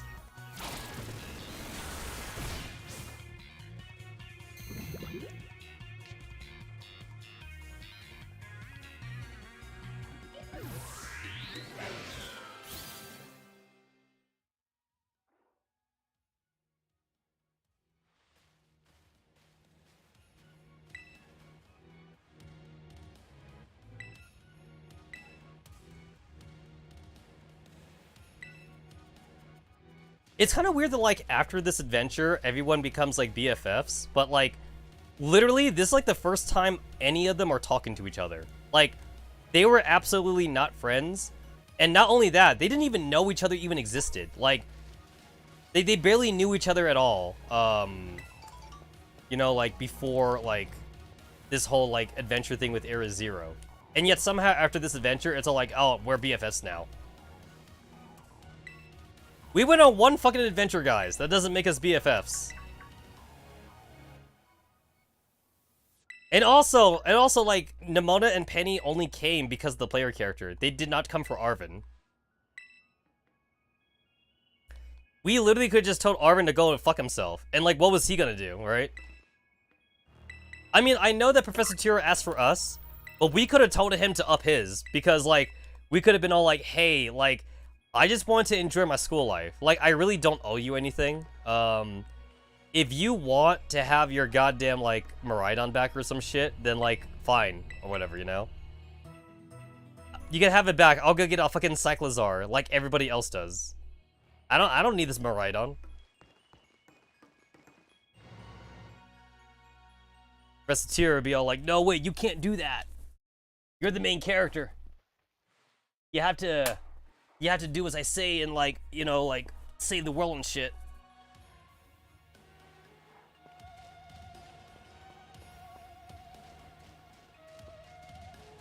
I almost never saw my dad my whole life. Is it time for a backstory reveal?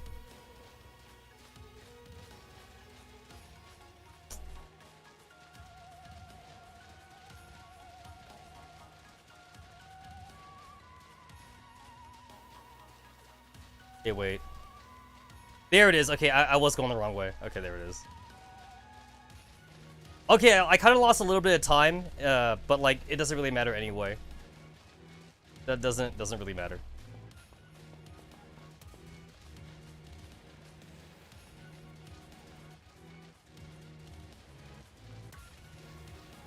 My name is Penny.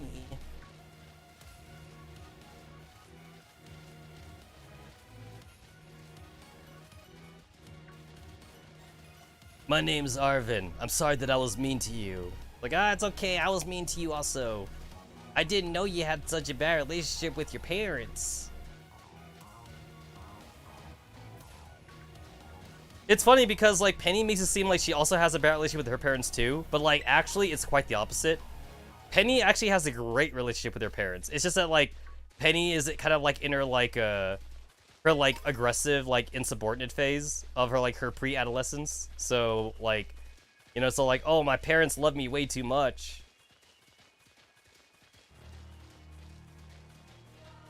My parents also buy me, like, the fucking latest, like, computer crap, you know? It's like, I need, like, fucking, like, 6-ass monitors in my computer, in my room or whatever, in my dorm room. And also, like, I'm running, like, a fucking, like, 30-core, like, Intel with, like, a fucking, like, NVIDIA, like, 4090 GTX card or whatever like that. Like, Penny be having, like, that awesome shit, you know?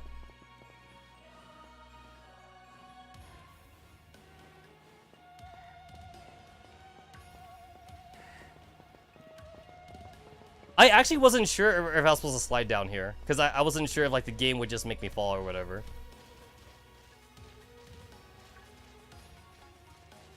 Yeah, they're still behind me.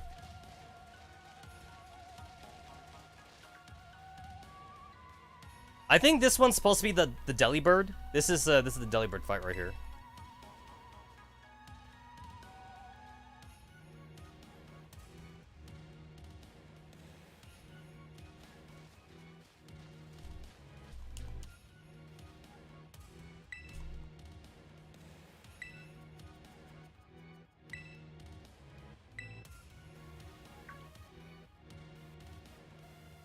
It is the Delibird.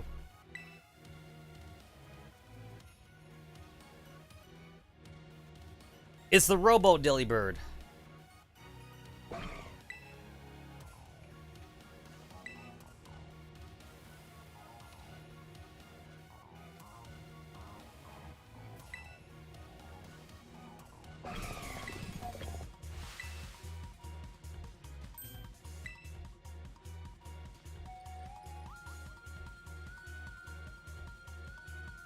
This does kind of remind me, like, how dangerous, like, Pokemon are supposed to be if you don't have a Pokemon on your own. And, like, how, oh, wait, okay, wait, she does have Umbreon. Okay, so wait, so what was it that she doesn't have? She doesn't have Glaceon, definitely. She's missing Glaceon, and she's missing... Flareon? I think those are the two she's missing, Flareon and Glaceon. I believe it's those two. Oh my god, Penny, could you, like, use any offensive skills, please?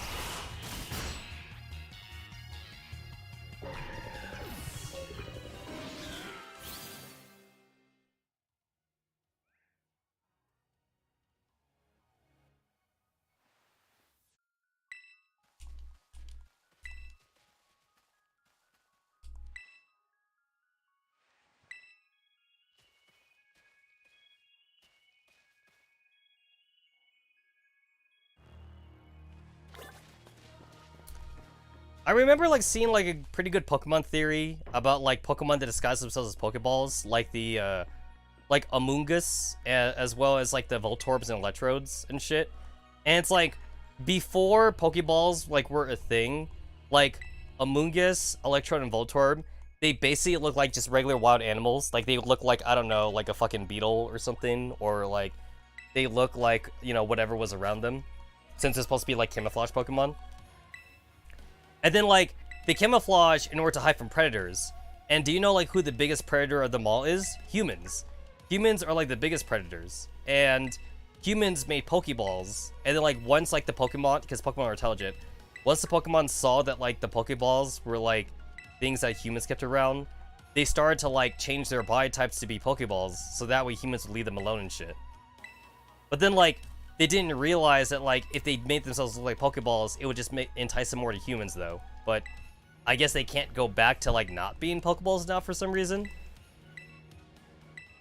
And you see this also, too, in Legends Arceus. In Legends Arceus, like, the Voltorbs and Electrobes are, like, the old-fashioned Pokeballs.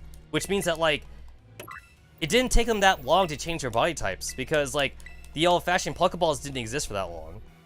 Like, it must have been, like, maybe, like, a year or two, and yet they already started copying the design or something?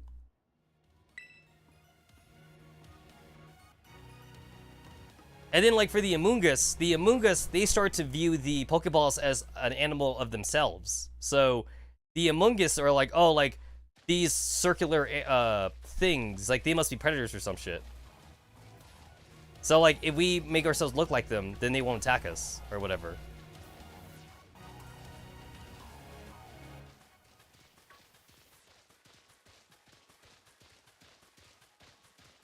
Nemona comes from a pampered little rich family.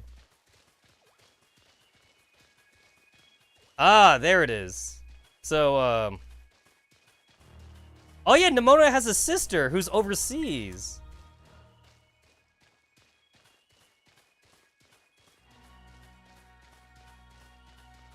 So maybe we could see Nemona's sister in the future.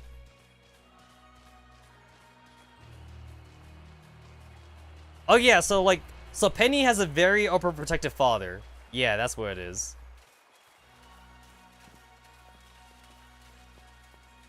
And then Nemona just comes from like a rich-ass family. And then Nemona's parents, I guess they work at like the fucking Rotom, the Rotom phone, like, factory or like the company or whatever shit. That's why they're like so super rich and whatever.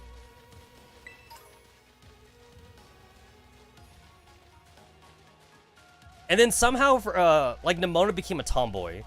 Because it sounds like her family, like, isn't, like, into Pokemon battling. Nemona's the only one that did that. And then, apparently, like, her parents are, like, they don't, like, smother her or whatever like that. They kind of let Nemona do whatever the fuck she wants.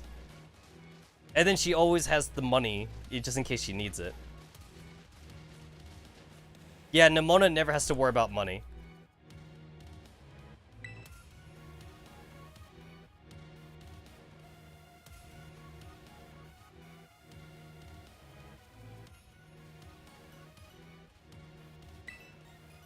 I wish you could buy the Eevee backpack that Penny has, but that's not an option.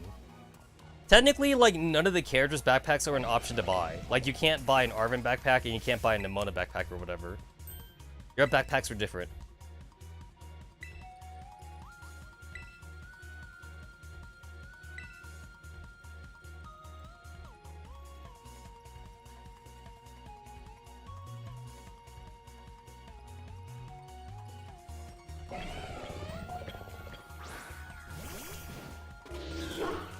Oh, he actually leads in the boss diff? I forgot about that.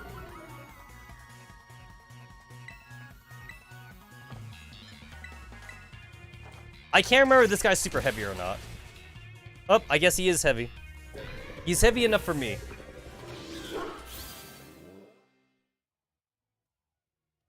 Heavy enough for me.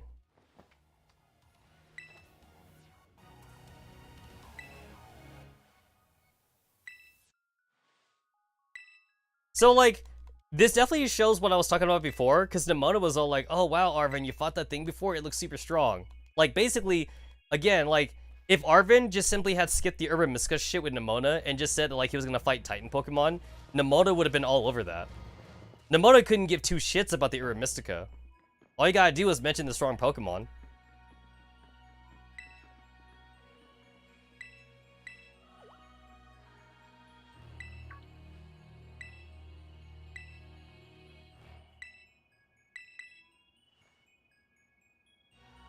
God, this takes like about 40 minutes just to get through like this entire ending part 2.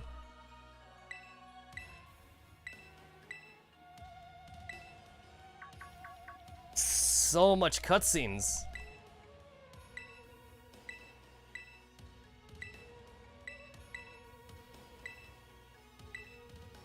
Hey, it's a futuristic Cyclizar. Like, everybody basically already knew that. Like, even before Professor Turo said it.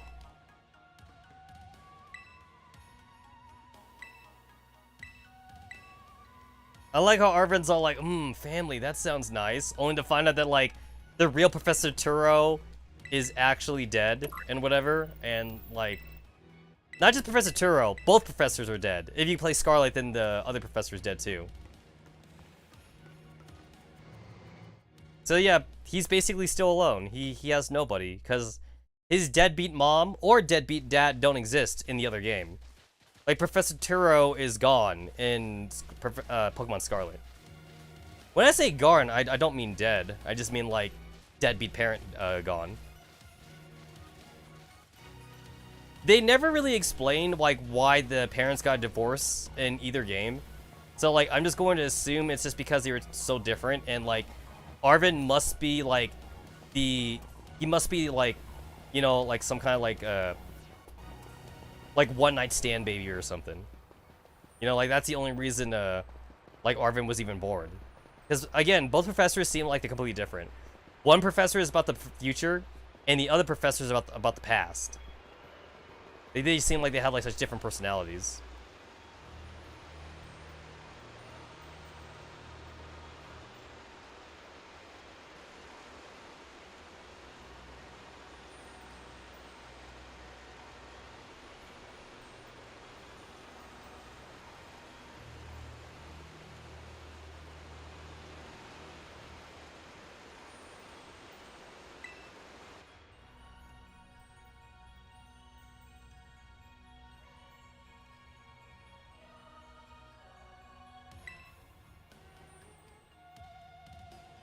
Oh no, if we fall down, then we're gonna die. It's like, does no one else here have, like, a fancy Rotom phone that could catch them when they fall? Is it just me? I'm the only one that downloaded the app. The fall down the cliff app, basically.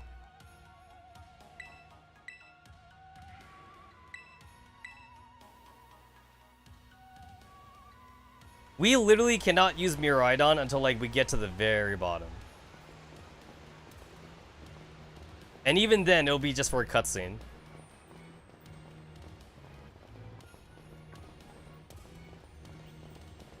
Man, I wish we could get rid of the goddamn minimap. This minimap is so pointless. You can't, though. You cannot get rid of it.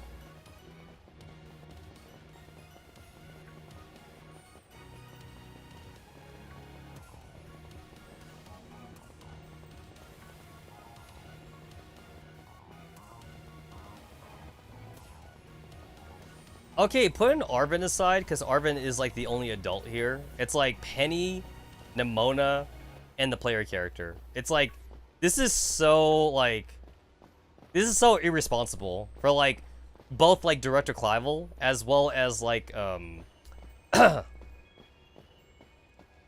Clival, as well as Professor Turo, to, like, make us come down here.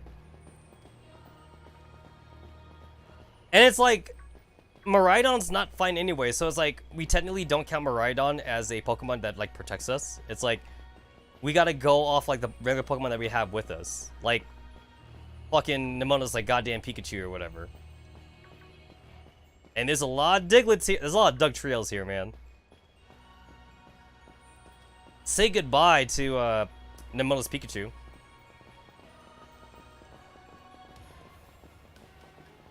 The Dunsparce is like the only like weak thing here. Everything here is like fucking fully evolved.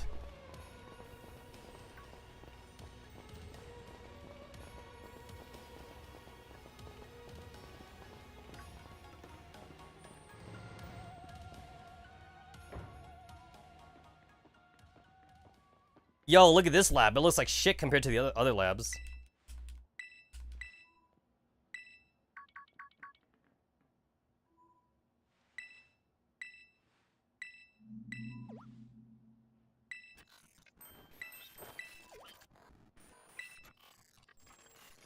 Hey, what's that? Like, the professor is talking like a robot now for some reason. That's foreshadowing.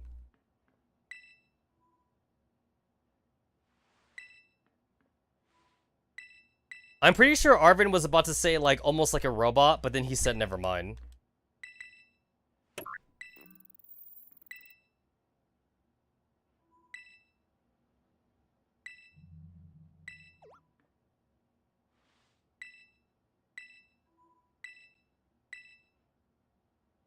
I like how, like, even the professor says that, like, it was a, interference, and Arvin's like, bullshit it was.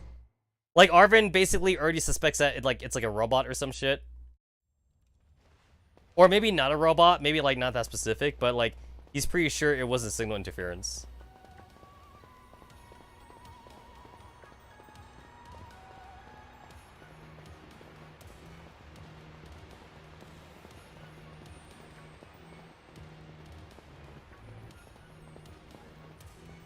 Oh my god, I can't pick this up! I literally could not pick it up because, like, I guess, like, because, like, my characters are talking. So I could not pick it up for the life of me.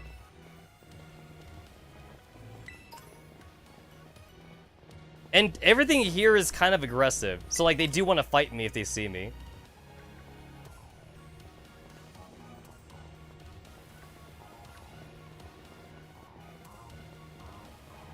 This is definitely something that, like, I'm glad for, though, in Pokemon Scarlet and Violet, is that, like, random encounters are, like, finally a thing of the past. So, like, I no longer have to use repels just to go through a goddamn, like, cave system anymore. Like, at least I can see the Pokemon and just, like, walk past them. I don't gotta be all like, yo, like, I need to, like, restock on repels before I come down here. Because nothing screams, like, anti-exploration, like, running into a fight, like, every 5 seconds. That was like fucking Mount Moon with a Zubats in Generation 1. It's so bad. And of course, back then, you couldn't afford repels. Because, you know, you didn't have a lot of money back then. You had, like, enough either for, like, 3 potions or, like, 5 repels. Take your pick. And those 5 repels was not going to be long enough to, like, last you the entire Mount Moon anyway. So, like, kind of a waste. So you're just gonna have to deal, you know? Just deal with all the goddamn Zubats. And even if you, like, you do run away, you may, if you're assuming that you're not over leveled, then, like, you may fail to run away also.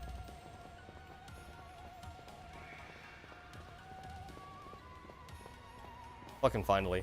Yo, it takes, like, a good, like, 15 minutes just to, like, get down here. And I don't think there's a faster way to do it. Since I can't skip it. You can't, like, jump skip anything.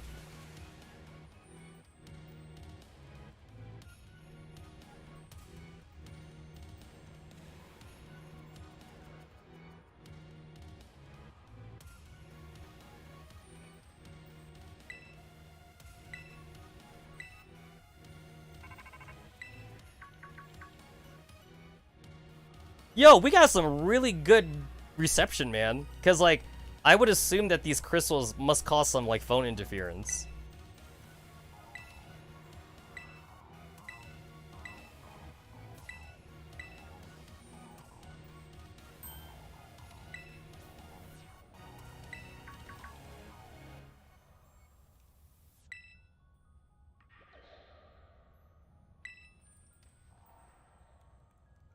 Alright, since you disable all the locks, just know there's some dangerous Pokemon inside, so be ready. I like how Professor Turo, like, initially, he just kind of wanted the player character to come down here by himself. Like, Like, you weren't gonna have Arvin or Nimona or Penny with you. It really was just gonna be just you.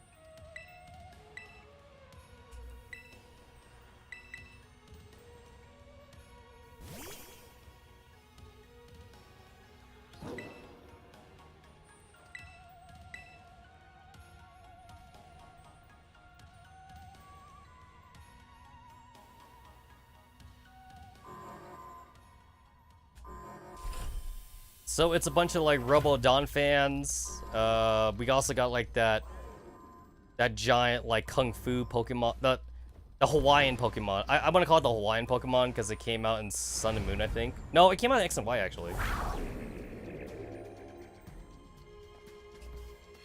Makuhita, that's what I wanted to say, Makuhita.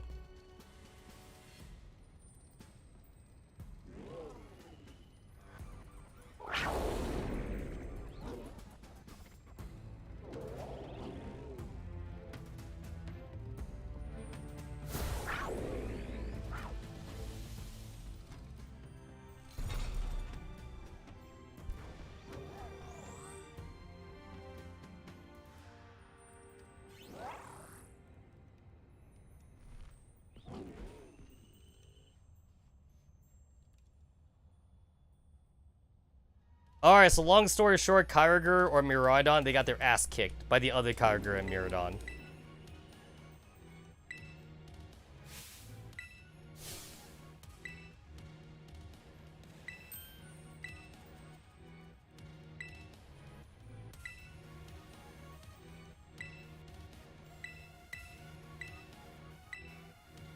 I like how everybody actually understood that, like, both the legendary Pokemon were not friends with each other, and Nemona's the only one who thought they were friends. Nemona's like, oh, they didn't get to say hi to each other or whatever. So, like, it's like, bitch, are you blind? They were totally about to scrap right now. We were about to have to step in.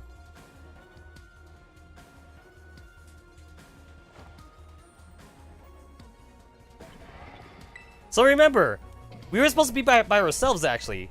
That means all these Makuhitas and shit, yeah, they're supposed to fight us. Professor Turo, you're very irresponsible for telling the player character to come here by themselves. It's a good thing that we made friends along the way.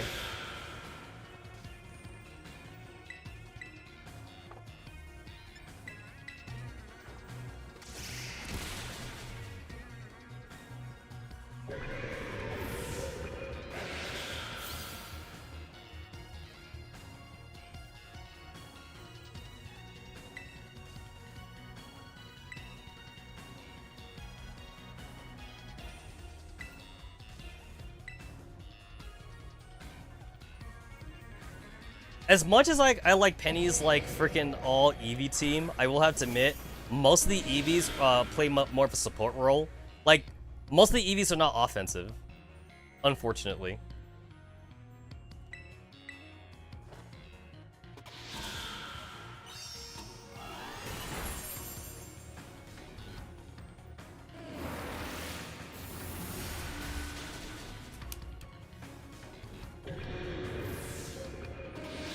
If I remember right, the offensive Eevees are supposed to be like Jolteon and Leafeon are supposed to be the offensive ones. Most of the other ones are either like tanky or like they're supportive.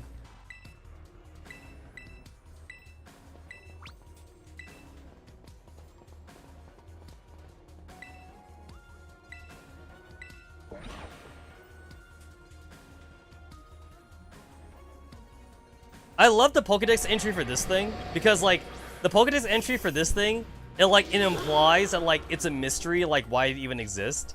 It's all, like, for some reason, like, Hydrogen, or, like, whatever, like, the Pokemon's called, Hydrodon or whatever, like, it got it on with, like, a robot, and then, like, Iron Jugless was born. Basically, somehow it either impregnated a robot or the robot impregnated a female hydrododon or whatever. It's a mystery. It's like, this thing should not exist.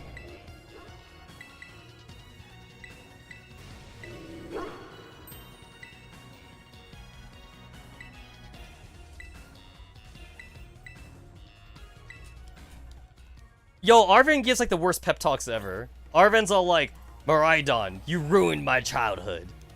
But like, please use your power to save us or whatever like that. It's like, God, my guy, that is like the worst thing you could have said to him.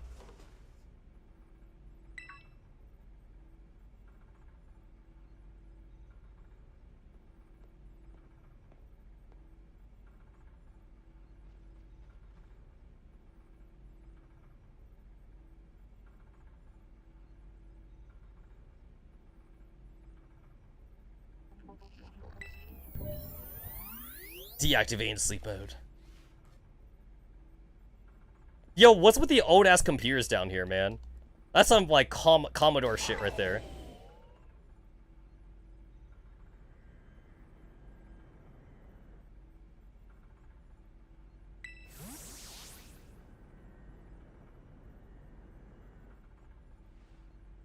Yo, he has a fucking Master Ball, man.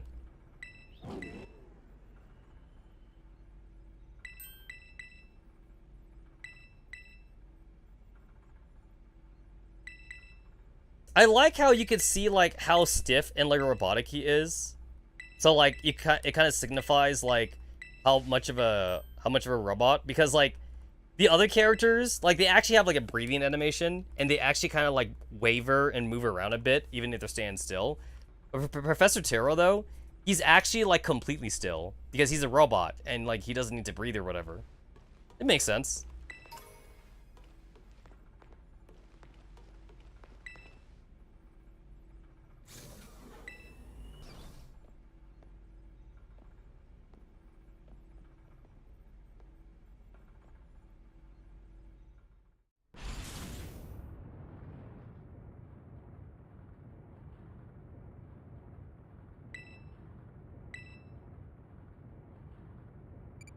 What is it, a time machine?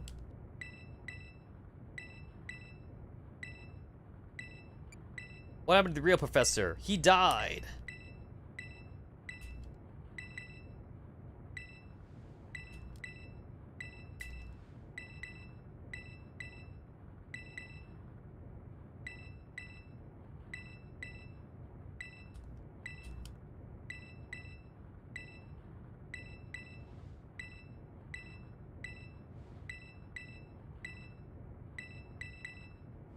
I guess one way to think about it too is that like technically like any Pokemon from the future, it would be considered like a legendary status, like in the Pokemon lore, because they're not supposed to exist.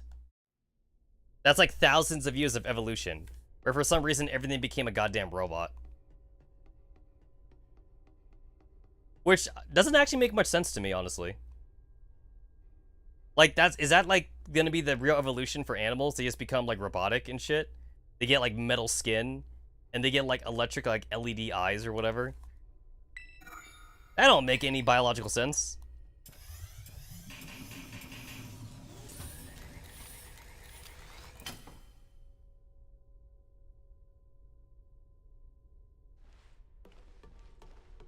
Wow, it's a good thing that Arven gave us the goddamn book, because what if we didn't have it?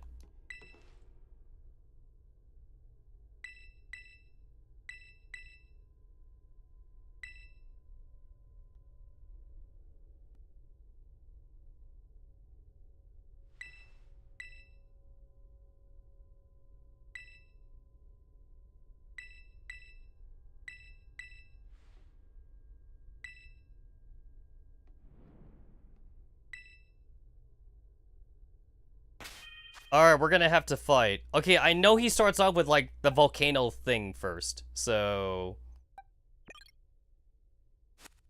Yeah, he starts out with a stupid volcano Pokemon. Firebug? Firebug.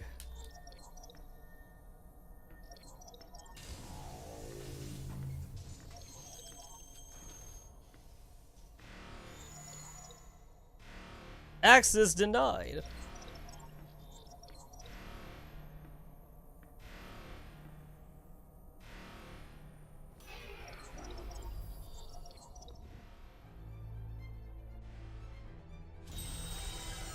One thing that I always found kind of weird is that, like, if the robot professor, like, understood that they were gonna, like, attack the player character, couldn't they have just, like, I don't know, like, shut themselves down or something? Like, hey, before you do it, let me shut myself down first. And then, like, then you could, like, turn it on or something. And then, like, if that doesn't work, because, like, maybe, like, the machine would, like, you know, like, automatically turn them back on, then how about this? Shut them off, and then, like, take off their head or something. Like, I assume, like, his arms and legs must also, like, deattach or some shit. Like, if the professor robot is really on your side, that would have been a smart thing to do. So that way, like, this fight wouldn't have had to happen. Basically, this fight's, like, basically unnecessary. Some genius robot, basically.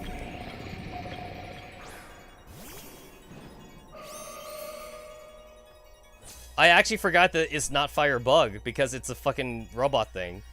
So, electric fire, I think, now? I think electric fire. Fuck, I forgot. I legit forgot.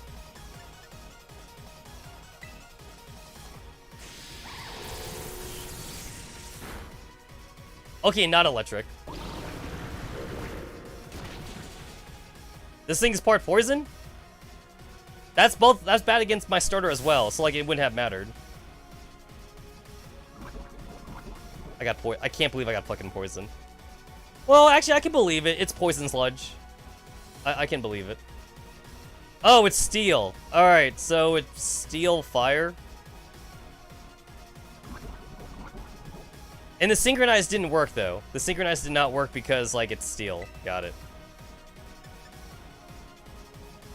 So I'm pretty sure Moonblast doesn't do anything, but like it'll kill it anyway. Yep.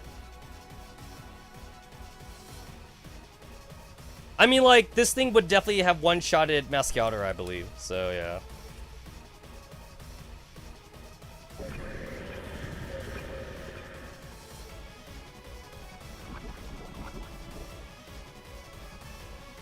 Oh, shit, I forgot that you got hurt even after you won. I totally forgot about that.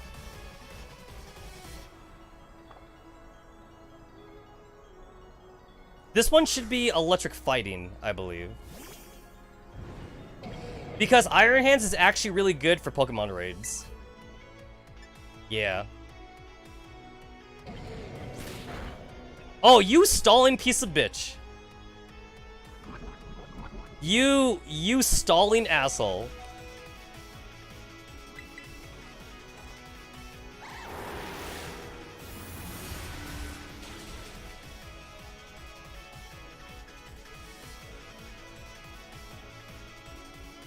Do you actually understand future Pokemon's weaknesses?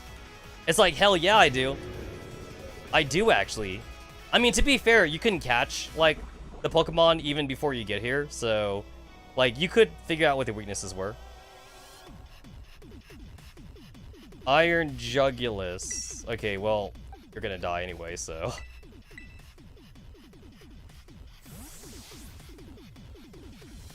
Alright, so I already know that, like, Azrael has like a fucking like slow ass speed, so I'm not gonna worry about trying to like use like a speed item.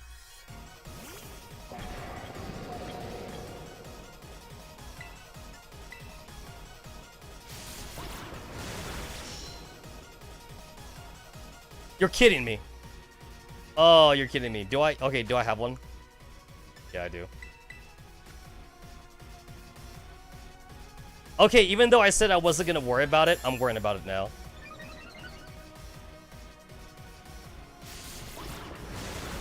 Is that the best move he has? There we go. I was not gonna put myself in a situation where like I was flinched every turn. I was not gonna like subjugate myself to that.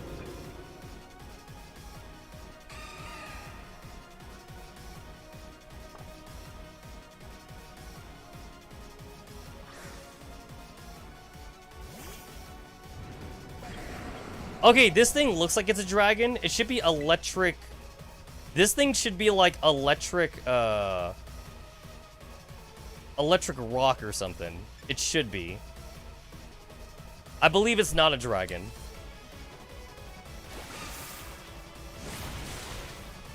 There we go. Yeah. I knew that it retained the rock typing.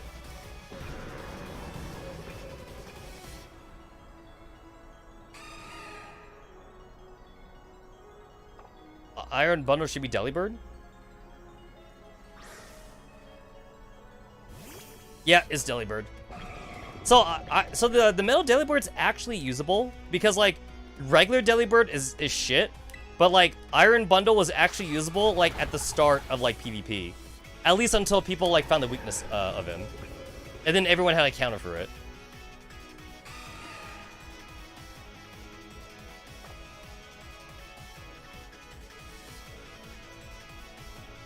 You have a properly winning 0.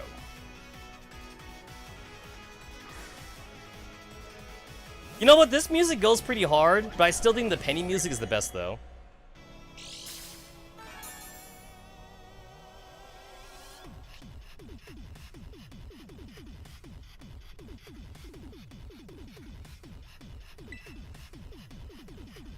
Okay, the original Gallade is fighting Psychic. This one is... Fuck, I don't remember. I don't remember. Oh, good, that worked. Okay. Well, it's not Psychic at least, so it's like fighting Steel or something. No, not Steel. It'd be like fighting Electric or whatever.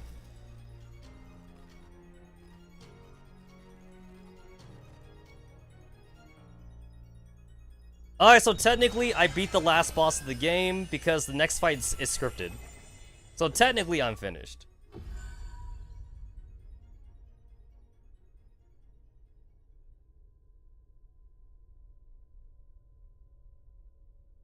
We're finished here. But like you don't stop the timer until like after like the end credits. When it turns black or something.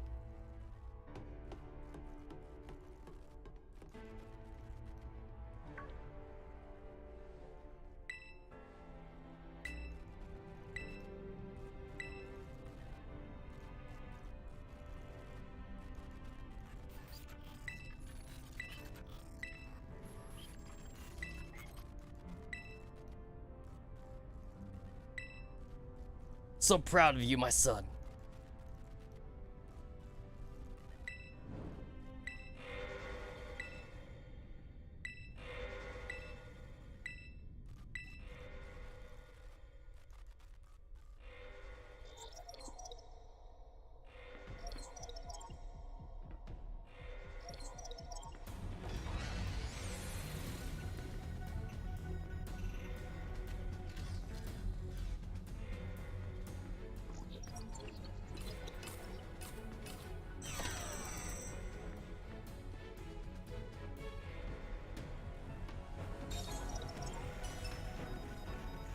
I like how like it locks all Pokeballs with an ID different from Professor Turo.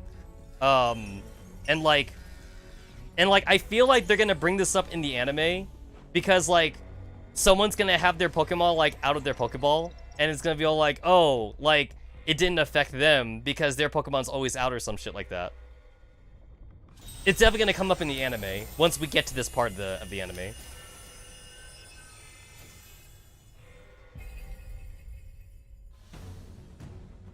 Not Ash, though, because Ash is gone. Not Ash.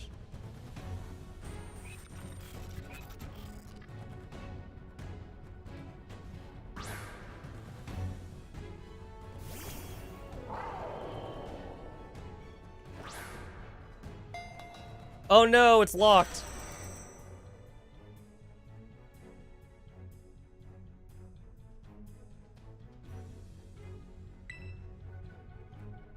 Can't battle without a Pokemon on the field. It's true, our Pokemon Pokeballs won't work. How are we even supposed to battle?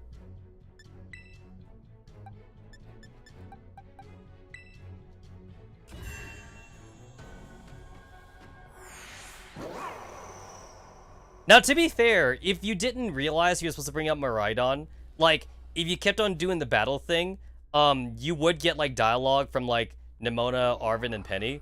And then, like, eventually, I'm pretty sure Penny's the one that tells you that, like, oh, isn't Miraidon not actually your Pokemon? Miraidon's technically Professor Turo's Pokemon or some shit.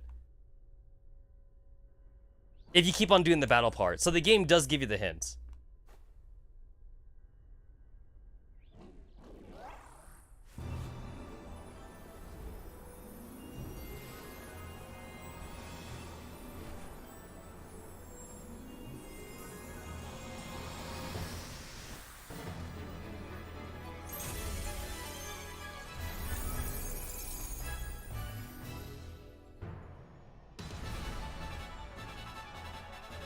This music is kind of unfitting, in my opinion. This is not epic battle music right here. This music is like way too happy.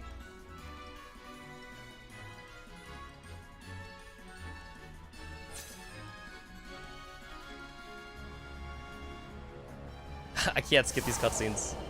I still have to like wait for all this shit to play out.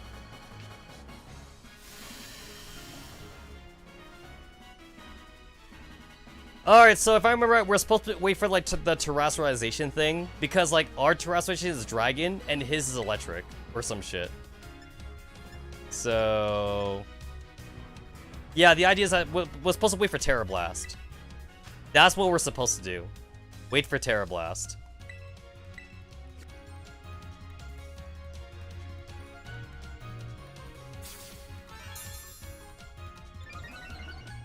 I mean, like, it's pretty scripted, so, like, I shouldn't have to really do anything.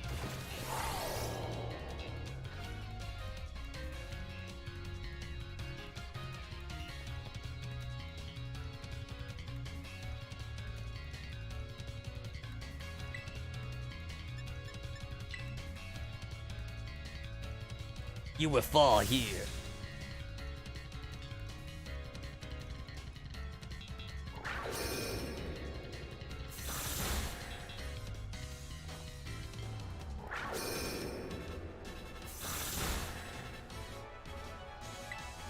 So I know that you're supposed to get lucky with, like, Power Gem or whatever.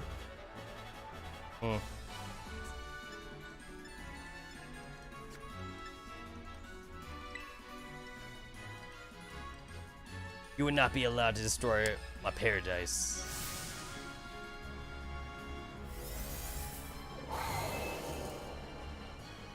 Yeah, he gets charge. I don't have charge. I have Endure. Just to make sure I don't die.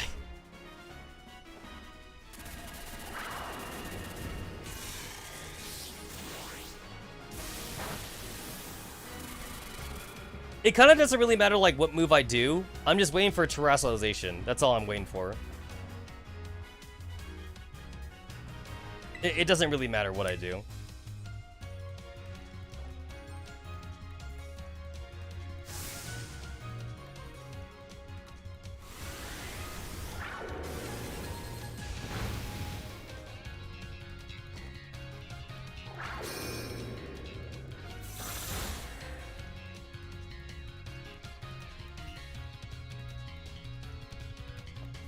You took that hit like a champ. There it is. That's what I was waiting for. Alright, so, like, I still have to wait. Like, I'm still, like, waiting for a turn for, like, the terrestrialization thing to happen. We're still waiting here.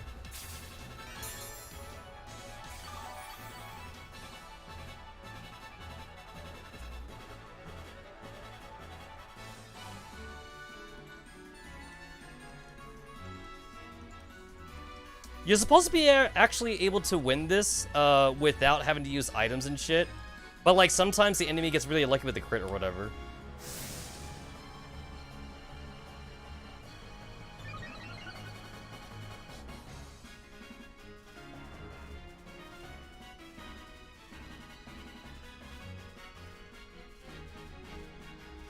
God, even the buffs take forever.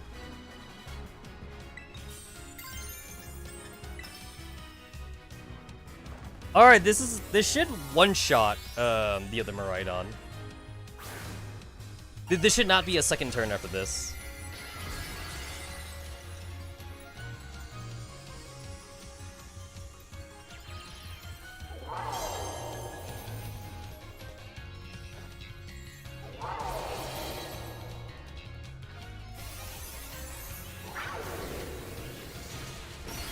There we go.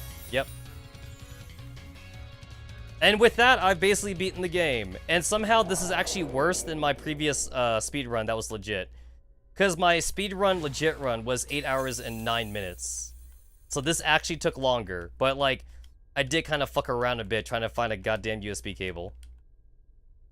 But I'm pretty sure even if I didn't fuck around, this would still be longer though. I'd be like at 8:10 right now. I kind of faffed around for like 15 minutes. To be fair.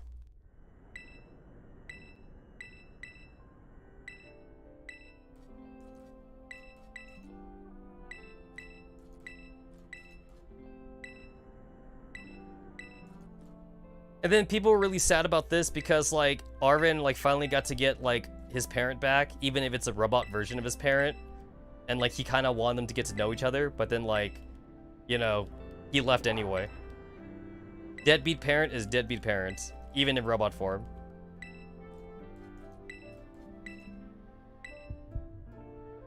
I will travel to the future.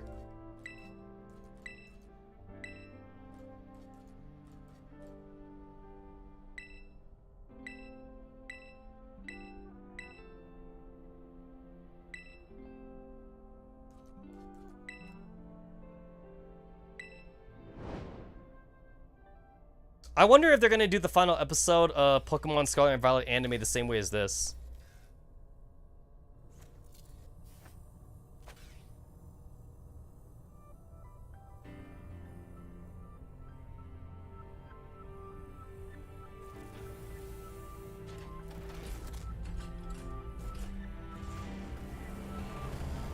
This time machine looks very similar in design to the time machine in like in the Avengers movie, where they use the Ant-Man technology for.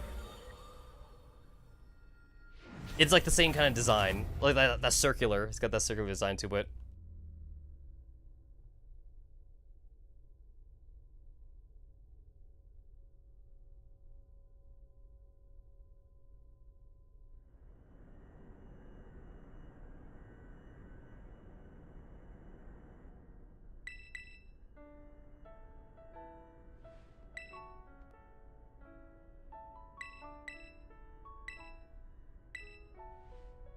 It wasn't your real dad, Arvin.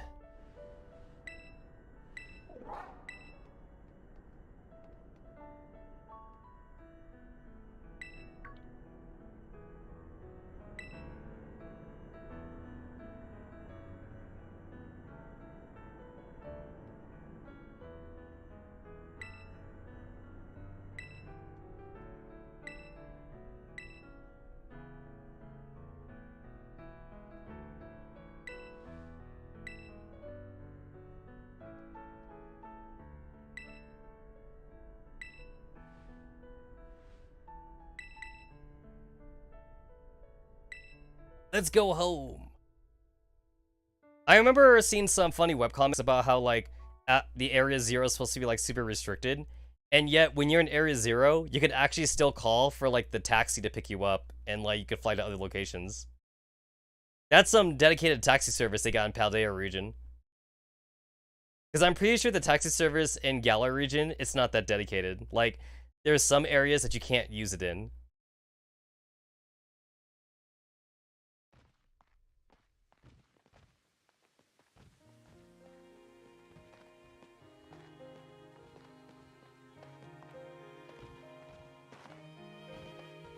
God damn, it took me like another 3 hours to beat this. I feel like I just wasted a lot of time.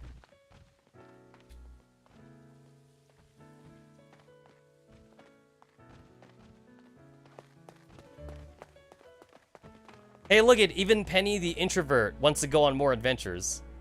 That's because we're all trying to make Arvin like smile and be happy and shit. Like, stop being such a sad sack.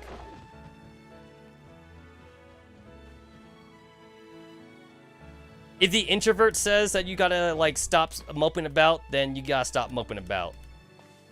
You listen to the introvert.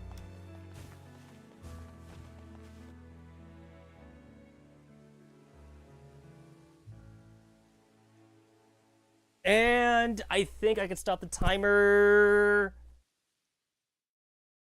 now. There it is. There it is. That's it. That's it. Oh, by the way, I remember reading about how like, I guess people are saying that the Pokemon company, that Game Freak, they legit put this song in the ending credits so that way streamers get caught for ID, for like copyright trademark or something. I mean, like, I guess that matters if you have your shit monetized and like you have 1 million subscribers. For me though, it doesn't actually matter. I'm not really losing any money over this, you know, even if it is like copyrighted or whatever. But yeah. If you guys haven't seen the music video for this song, I highly recommend you guys go to the Pokemon channel and go and watch it. This should be on every Pokemon channel. So like, it should be on the English version, the Japanese version, and whatever. Like, yeah, it's a pretty good goddamn song. I thought that I could skip this. I can't skip it?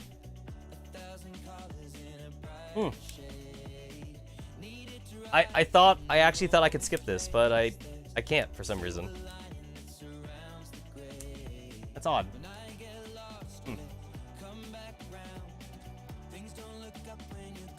I'm holding the plus button, that's not working. I'm holding like A and B, and that's not working.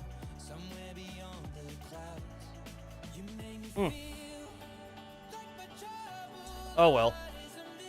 Still though, good song. Good song. So yeah, it took me 8 hours and 31 minutes to beat the game. And I'm pretty sure if I was even slightly more efficient, I probably could have knocked that down to 8 hours. But still though, my original legit runtime is 8 hours and 9 minutes on Pokemon on speedrun.com website. And that's without using cheats or whatever. So in a way, I think I actually did worse. Even if I was trying to be slightly more efficient, because like, okay, cause like, I feel like if I did the exact same thing I did before and simply just take out obviously me looking for my USB cable and me like, again, like making some backtracking that I did on accident, and I like immediately like cheated for the rare candies at the very start, and I just tried to like speed run through all the gym quests and stuff, I might have knocked it down to like 7 hours, but that's still pretty sad though, because like, for me to knock it down to 7 hours when like the speedrun record is like at least 5.5 hours, it's like I'm doing something wrong, you know? Like, there is something in my run that's making me lose a lot of time, and I wonder where I'm losing that time from.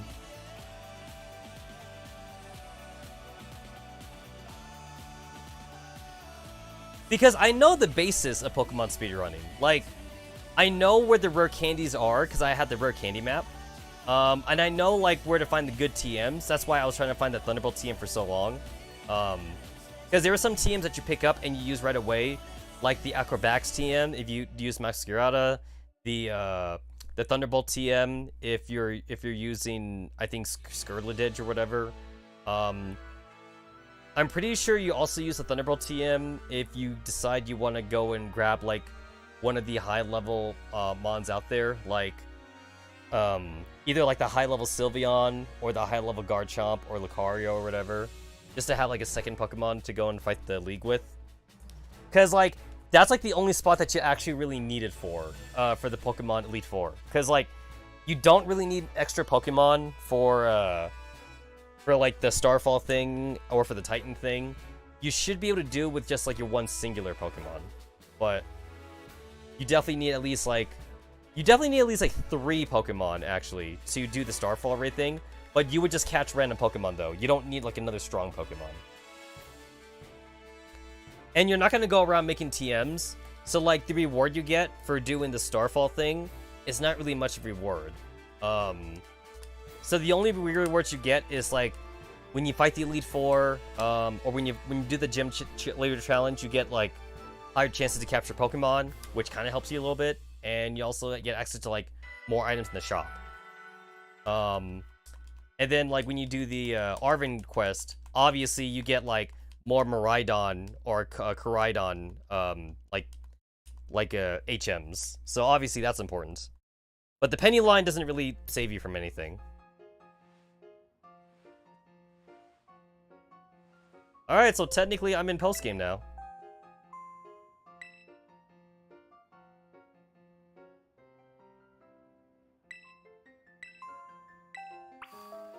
Oh no, all 4 of us being called to the director's office.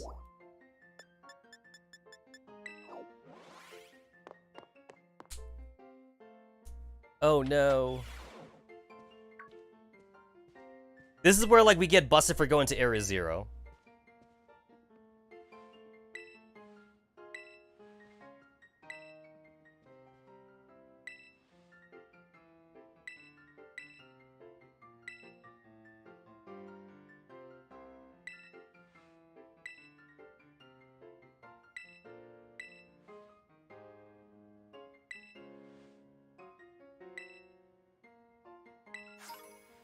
Yay, a Master Ball!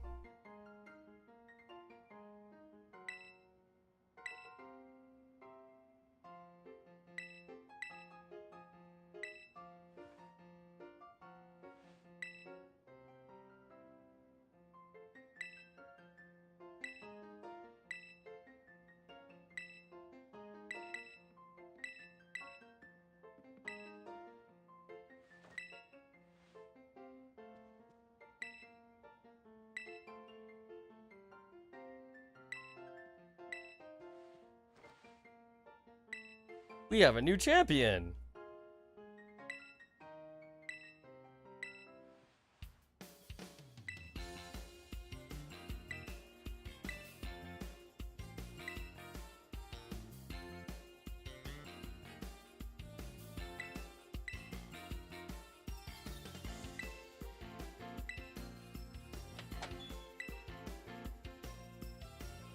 And then Gita's all like, yo, I could do the Pokemon champion thing. I could do the Pokemon battle.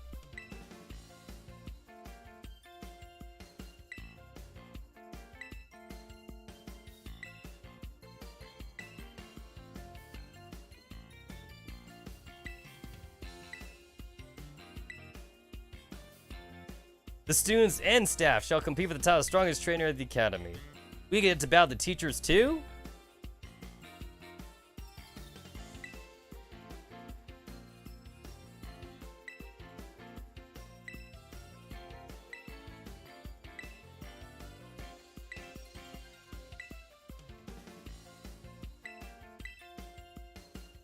I'd be happy to help.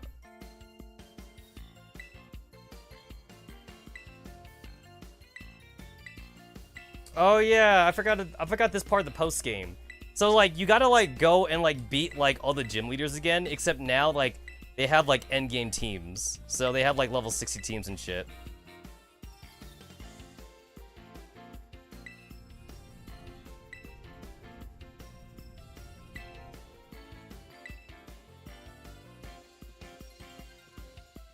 Penny the otaku. She wanted to like binge watch some anime and shit, but nope, you gotta help Gita like work on that security for the Bitcoin crap they got going on here in Paldea. Is like, can we make it so that way nobody hacks the LP system again?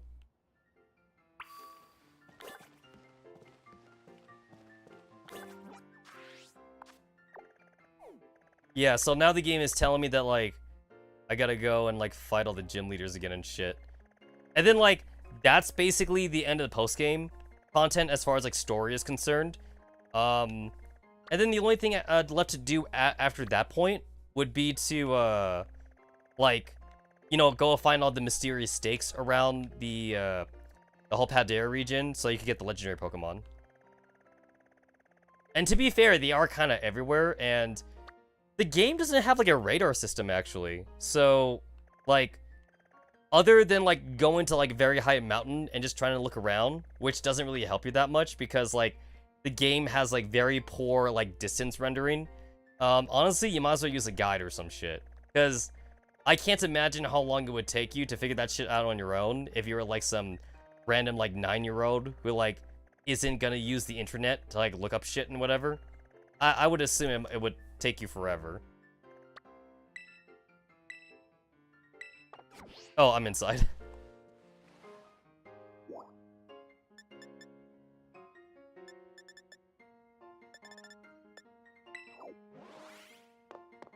Oh yeah, there's also another thing too.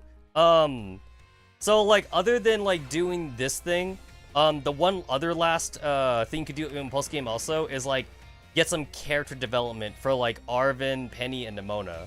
Like that's like the final thing you could do in post game, which I think I have to do after the whole champion thing. So actually, now that I think about it, there's kind of like a bit to do in post game that like obviously like is not counting trying to like complete the Pokédex or whatever, which completing the Pokédex in this game is so much more doable compared to past games. It's not as like cumbersome anymore.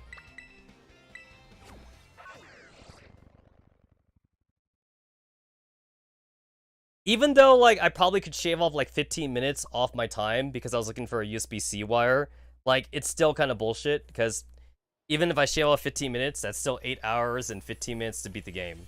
So, yeah. I fucked up my timing somehow.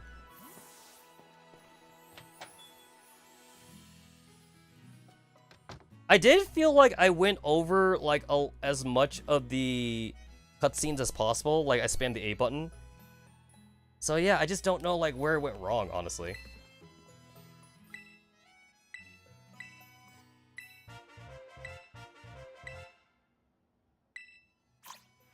Yeah, I just don't know where I went wrong.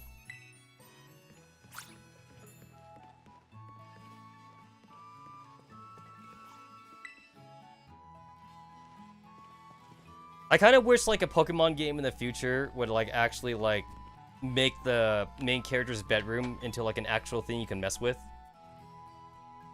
Either like secret base style or like, I don't know, like give it some kind of mechanic or whatever. I don't know, something. Sorry, there was like a stray hair on my hat, and I was like, what the fuck? I had to like get that out of my eyes. And then there's like no point to like hanging out either at like Nemona's house. If you go inside Nemona's house, you could talk to like a few NPCs, and also there is some like references in Nemona's house. Oh really? I can't rock climb this? Okay. But yeah, there's a couple of like references in Nemona's house though. There's like Ash's Greninja in there. And there's some like other like Pokemon art and shit that definitely like references like a lot of old crap. But yeah, no reason to ever come back here though.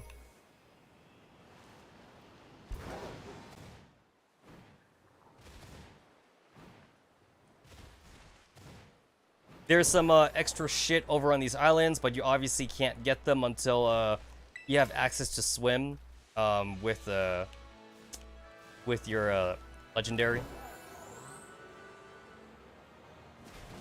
And there's also no way to actually catch any of the Pokemon around here because like before when you come here in the tutorial area, like there's no way for your character to come down here and like try and fight anything. The game won't let you.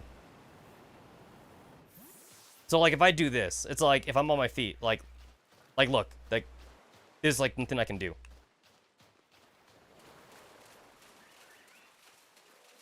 I see them. I can see them from there, but they're just too far. They're just too far away.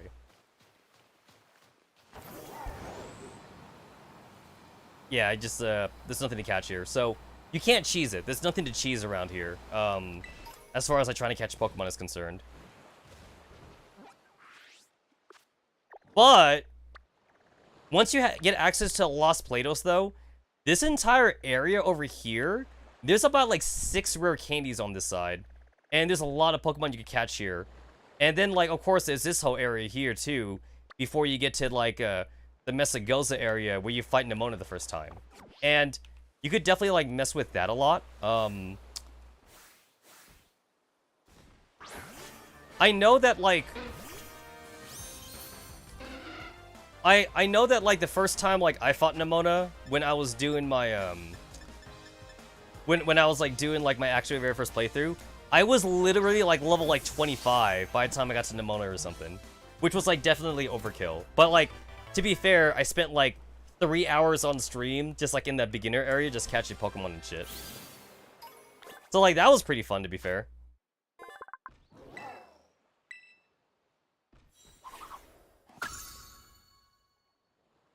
I do have like the completed Pokédex on my other Switch, just not on this Switch, because like this is like my regular, not my regular.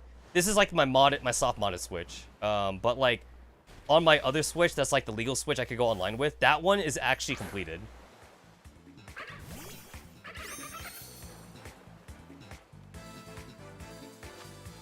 If I did want to actually like catch like all the Pokemon for the Pokédex, I could kind of like just cheat for it and just use PK Hex or something.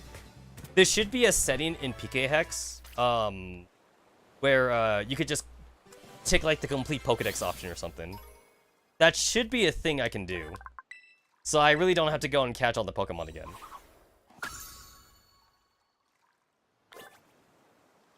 I actually don't know what the speedrun is for like trying to like complete the Pokédex, but I'm pretty sure it's longer than 5.5 hours because like that's definitely way more annoying than trying to beat the game. The beat the game speedrun is 5.5 hours for the world record. So if we talk about like not being as efficient, we could say 6 hours then. So 6 hours then to try and beat the game. So I believe to catch all the Pokemon, I believe that's going to be around like possibly like 12 hours or something. I think so. I believe so. Something like that.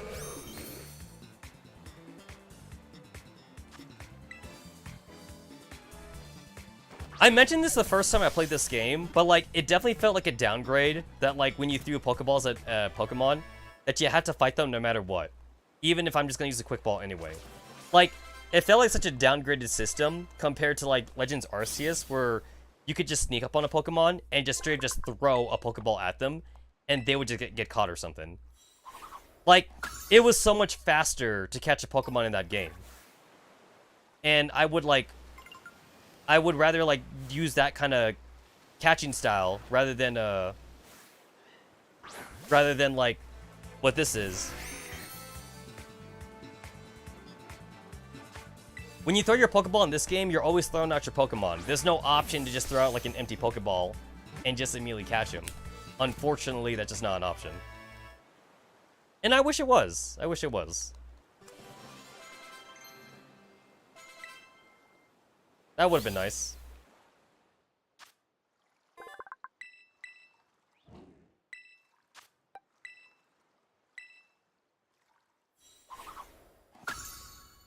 He's 1 inch? He's like 1 inch big? That's tiny. That's tiny as shit.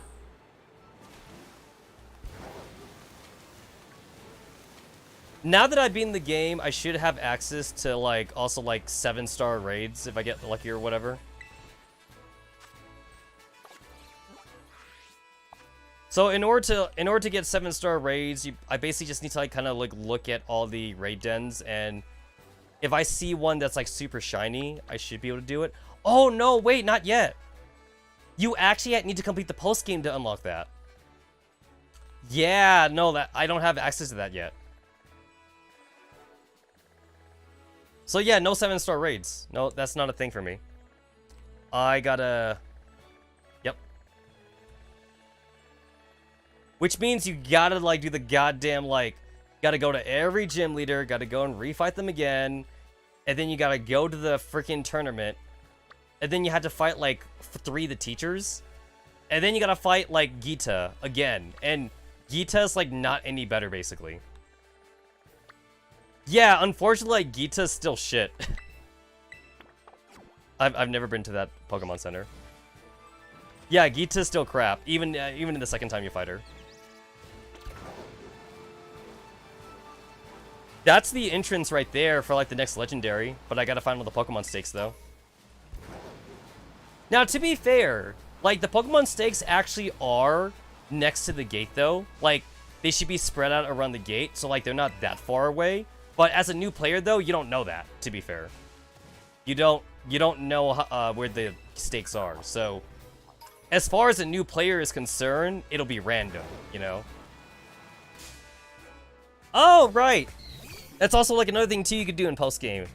Fight all like the trainers around like each area, because like each area has like kind of like a Pokemon, like I don't know what to call it, like a Pokemon like referee or something, and like after you beat like 10 or so trainers or like 7 trainers or something, he basically like gives you something. Like he'll always give you like a TM or some shit, but sometimes they give you something else.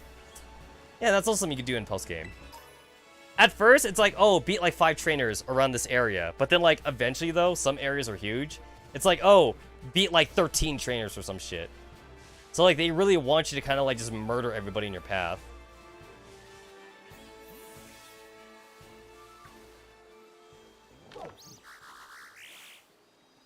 Why is there a Houndstooth here? Wait, this is, like, absolutely where, like, he should not be.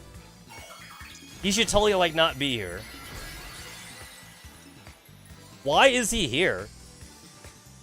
This is not where you spawn. You spawn, like, in the ice mountains and shit. That's the first time I've ever found, like, a fucking random terror Pokemon. What's kind of nice about this is that, like, you actually can't kill them. So, like, in these, like, solo terror battles, basically use the strongest move you have. You don't have to worry about killing them.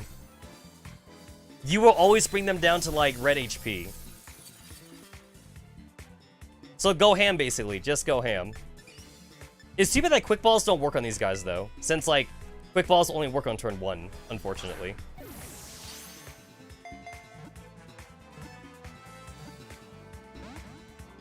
Oh, that's some bullshit right there.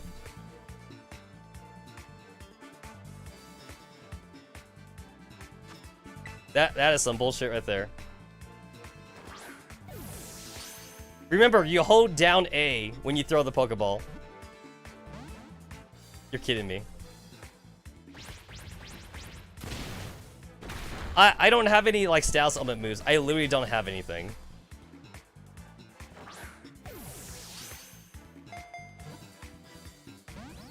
Oh my god. I don't have any Status Element moves. It's like, I could just kill him, but, like, I feel like I'm already kind of, like, in this now.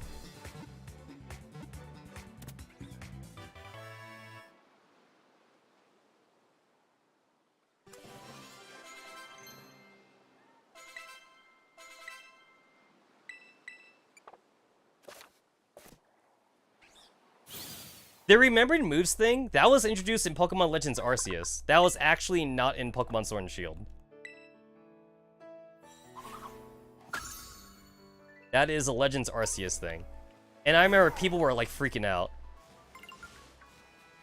People were all like, holy shit, you don't have to like cherry pick moves anymore. Now you can just go back and forth.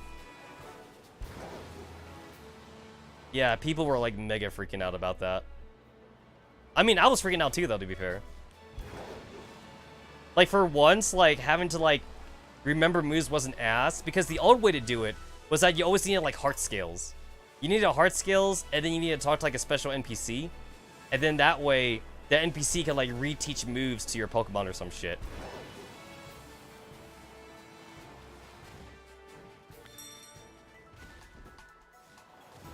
Okay, there's, like, 5 or 6 rare candies around here, I remember, but...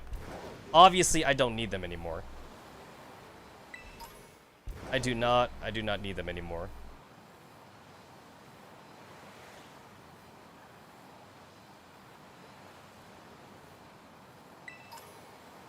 I'll still say it, honestly. Like, this game does look like ass, honestly.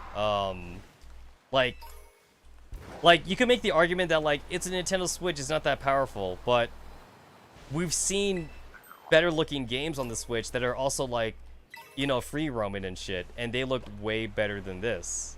So Game Freak, what's your excuse? What the fuck is your excuse, Game Freak? You don't have an excuse.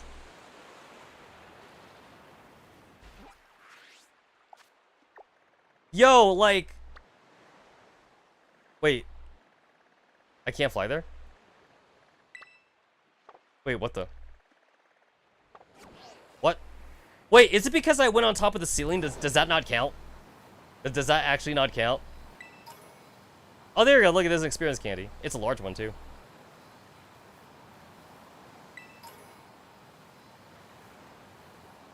There, are you happy, game? Are you fucking happy? I actually walked to the Pokemon Center, so... I should be able to fly there now. Thank you. Alright, so fun fact. I guess when you land on top of the Pokemon Center, it straight up doesn't count. But yeah, anyway, like... As I was saying, like... Can you imagine being, like, the people that work at this Pokemon Center? Like, look at this shit. It's literally, like, out in the middle of nowhere. Like, at least the Pokemon Center here is in the city. So at least, like, these people, they, like, get to actually meet, like, other people and whatever, you know? And then, like, when they go on their break or lunch time, they can, like, go to, like, you know, like a Pokemon, like, fruit stand or whatever. Or, like, a Pokemon restaurant. But here, though, like, yo, you gotta pack your own lunch, man. Because you going out in the fucking boonies. Yeah, that's so trash. That's a shitty-ass place to work at.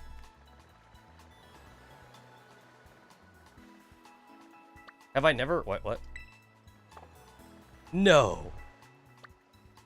I've never flown here. So, when I came to, like, Alpha Norda, I guess I must have went straight to the gym leader, because I straight up never activated this Pokemon Center. And there's not a closer Pokemon Center here. Oh, that's so trash. Okay, hold up. That is garbage right there. I mean, to be fair, that's kind of my fault, but wow. I can't believe I never activated that Pokemon Center.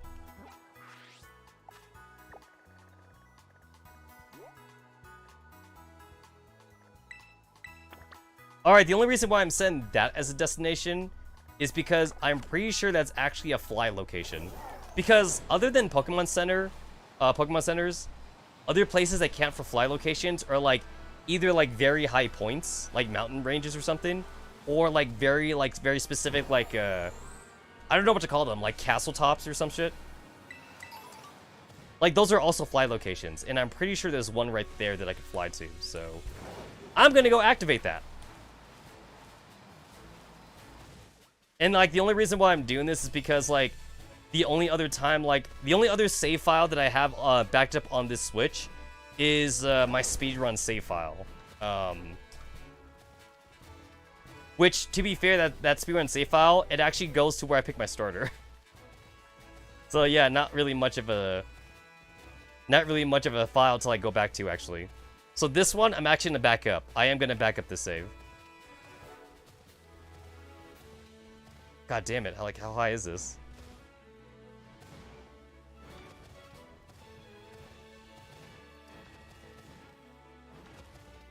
Fucking Christ.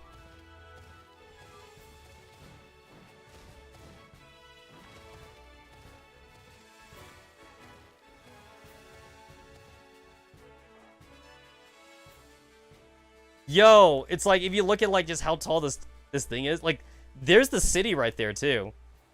There's the city right there. It's like nobody's climbing this mountain. No one is gonna climb this mountain.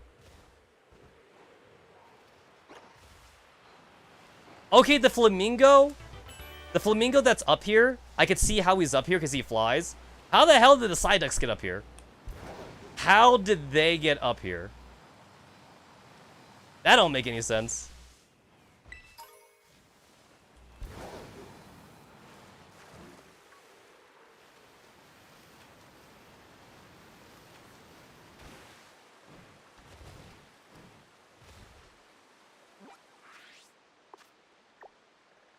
That's weird. I went, like, right over the spot that I marked, and the game never told me that, like, I made it to my destination. It's like, bullshit, I went right over it.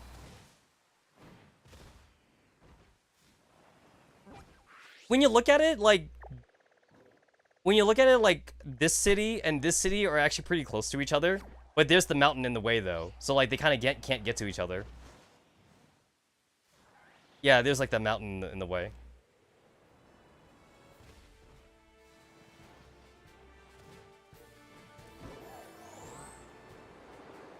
If I remember right, there actually is an item that you could get on top of this, tower thing over here or some shit, if you can get there.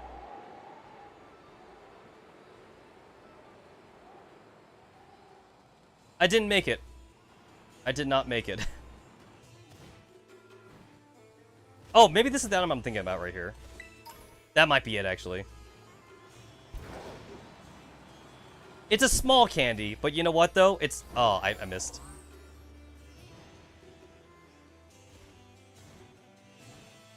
Oh, you can't climb that? Oh, that's bullshit. That is some bullshit right there, that you can't climb that.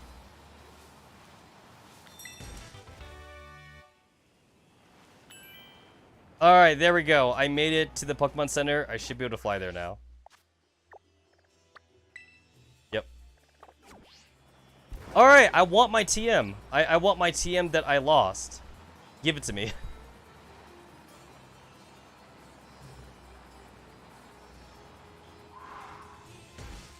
Alright, I'm basically kind of like just doing whatever right now, to be fair. I absolutely, like, do not plan to, like, rebattle the gym leaders on stream.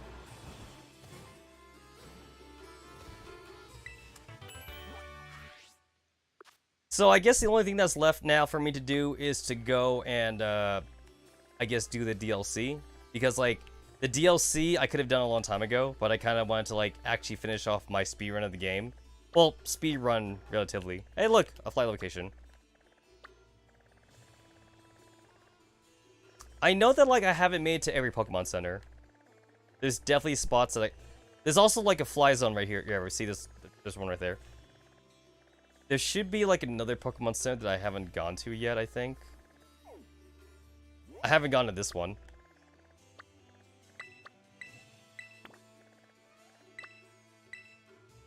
Look at that shit. That's, like, another Pokemon Center, like, out in the middle of, like, the fucking boonies. Like, I would not want to work there. The pay better be good. Like, you better pay more money if you want me to work there. Like, basically, like, you only get to socialize with, like, the other people that work at that location.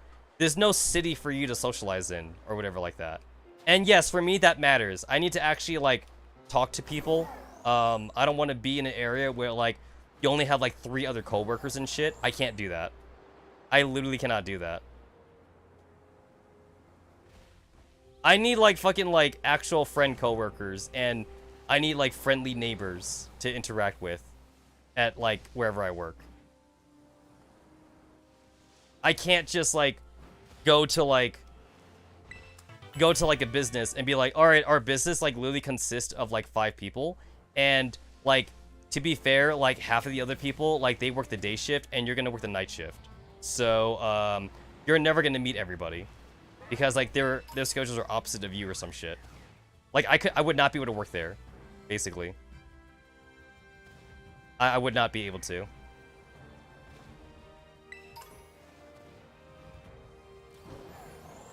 Not me, man. Not me. I need to socialize. Hey, look at that. Experience K. That one's kind of easy to get to.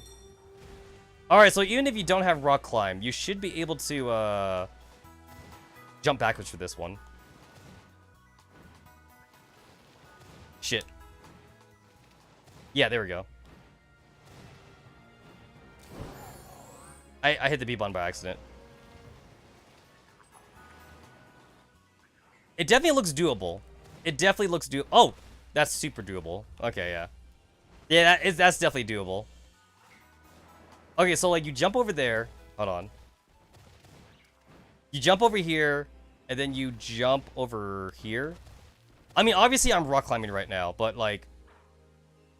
Oh, wait, it's just right there. Yeah, that's just where it was. It was right there. Okay, yeah, so... You can get to that, definitely, without rock climb and without high jump. Yeah, you definitely don't need high jump.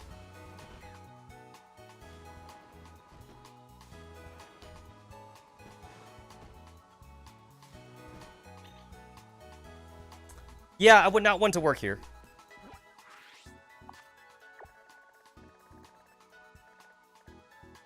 This should also be a fly spot right there too, because like it's like a super high tower. That should be a fly spot.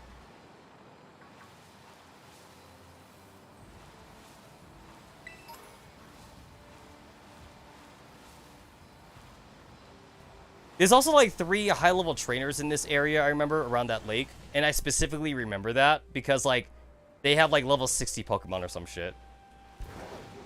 There's like 3 dragon tamer chicks. And then I also remember the Vaporeon that was like around here.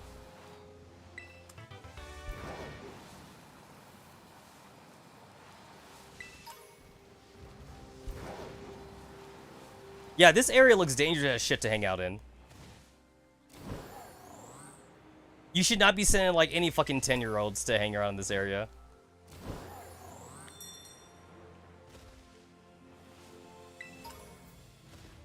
The Golducks in this area are also like way like stupidly aggressive. The Vaporeon that's around here also, it's also like super, it's also like a Terra Vaporeon as well.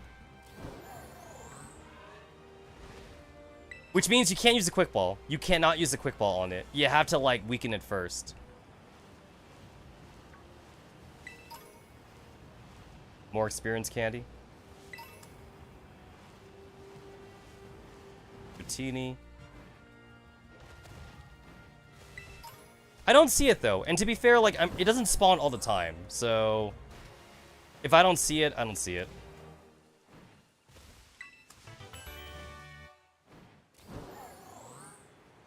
I just see like a bunch of Golducks, just all Golducks.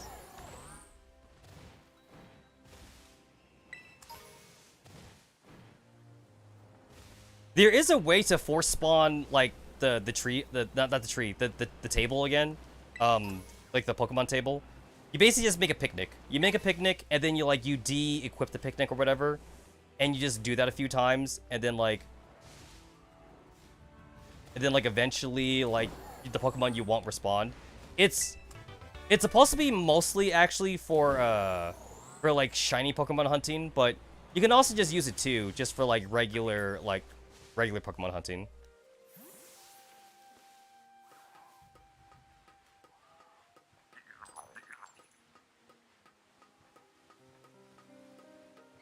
Okay, this is the lower tower.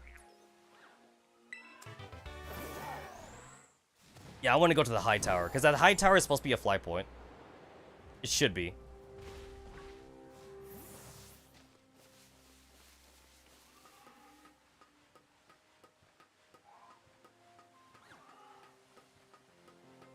It does seem like the taxi service in this game, though, could kind of like just take you anywhere. So it doesn't have to be like a high location. It could just be like any location, but obviously gameplay reasons, so they restrict you to either like high places or to Pokemon centers, which makes sense.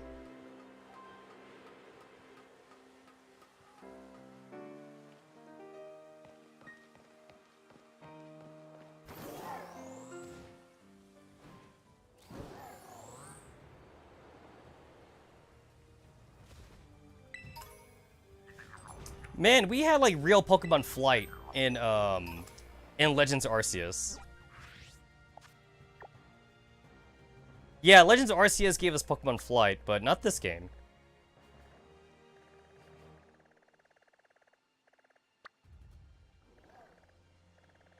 So this area right here is supposed to be all like the Team Star thing, so I don't think I have a reason to ever go back there again. No, it's this area right here, I think.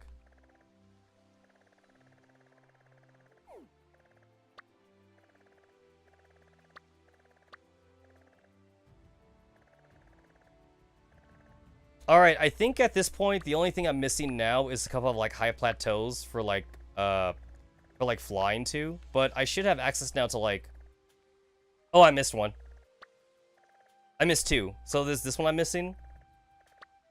And then there's this one I'm missing. Oh, I've never been here. Zapakoko. So that's an optional city right there. And it has no gym. and there's no team star like right next to it. So that is a completely just like out of the way city.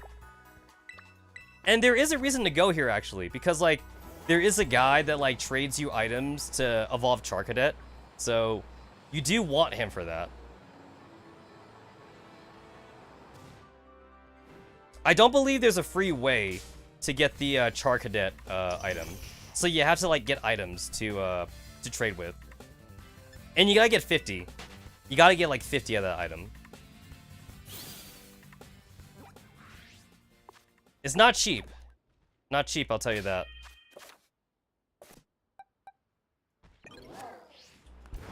Oh yeah, the game now says that we can actually play with Miraidon now. Oh yeah, that reminds me. There used to be a, there used to be like an item duping thing you could do with like the Miraidons and like the Koraidons. Yeah, there used to be a way to dupe items, and they did patch it out though.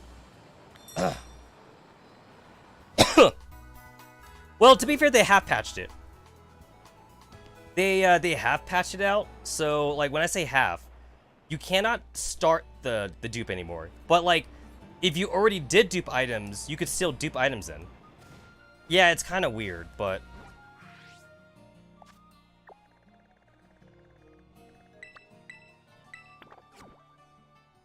yeah, if you duped, you could still dupe. If you never did dupe, you can't do it anymore.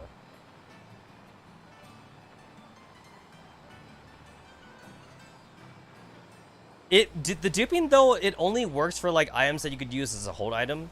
So like, unfortunately, you cannot dupe like Urban Mysticas because the Urban Mystica is a key item and you can't hold on to those. Unfortunately.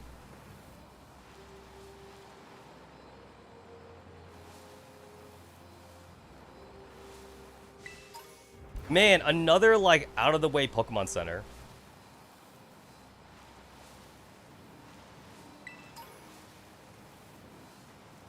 Would not want to work here.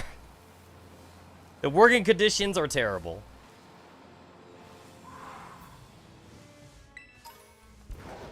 Small experience candy.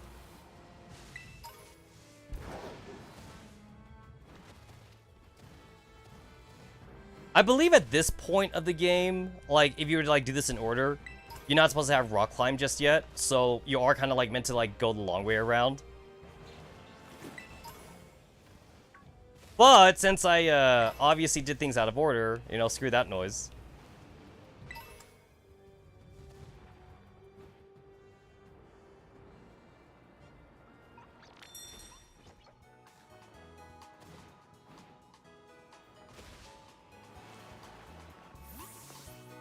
Alright, there we go.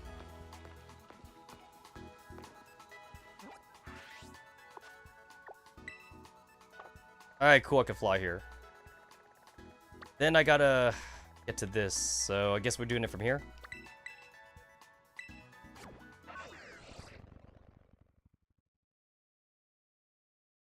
I just realized this game essentially gives you a full map of the region without having you like explore the region first. I'm so used to like other adventure games where like the map is essentially like a blank slate. It's like basically the map, the only thing that the map shows you is like the continental like areas and shit, but like it doesn't tell you like where the cities are, and it doesn't tell you like where any like locations of interest are until you actually go there once.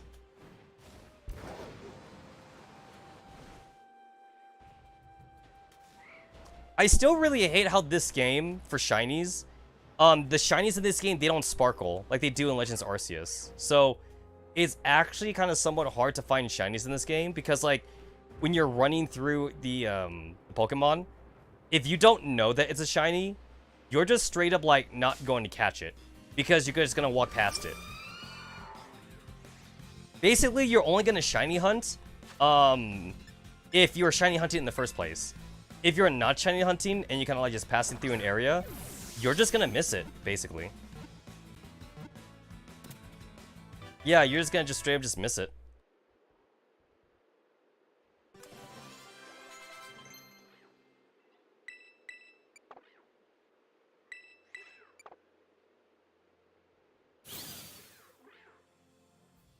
The only reason why it costs Frost Slash is because waifu Pokemon, essentially. I saw it, so I had to catch it. That's the only reason.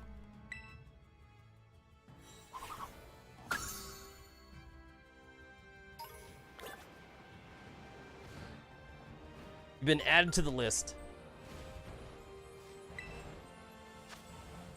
Oh, look at 5-star. So, like, I know for a fact that, like, in this mountain area, look at that, experience large candy. There's at least, like, 13 candies just in this mountain area alone. And without rock climb, you should be able to get, like, 10 of them. But, like, if you don't have rock climb, it's just kind of more annoying. But, like, you could, like, backwards jump into a lot of them, though. So you don't need to, like, worry about, like, trying to fight the Titan thing first. Also, like, most items of interest in this area, they're all next to trees. So, like, it kind of makes it easier to remember. Motherfucker. Alright, that one you can't blame me for, because these guys actually hide underground. They literally do just hide.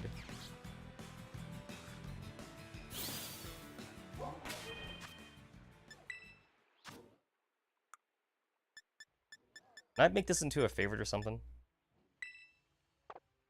Favorite. Alright, there we go.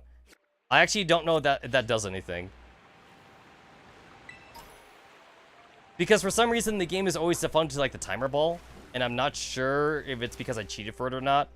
Because I cheated for quick balls, not timer balls. And timer ball, I got legit. Because I didn't not buy those.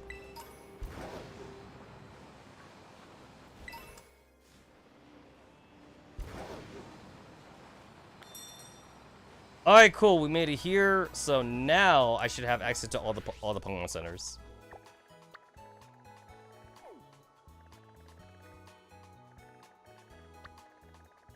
That should be everything?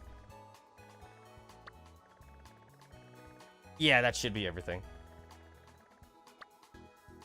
Fighting increase base. Oh, there we go. It tells you right there.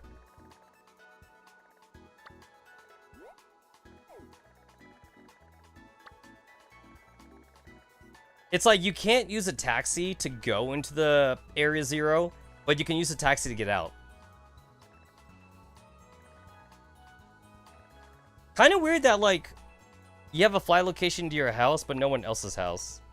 Because I feel like if they wanted to, they could let you just fly over to, like, Nemona's house or, like, Penny's dorm or some shit. They don't let you, but you could, though, if you wanted to. What the hell is right on my screen? Oh, is he Sneasels? There's like something like running along my screen, and I'm like, what the hell?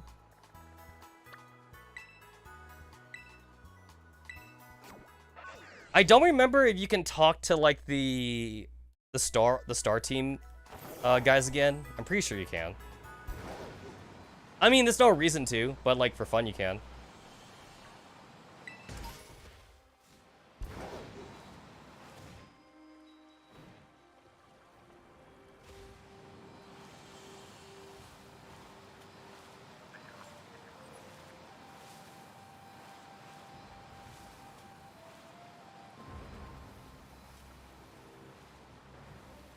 There's some random star dude NPCs here. You can't interact with them at all, though. Oh, yeah, you can talk to them.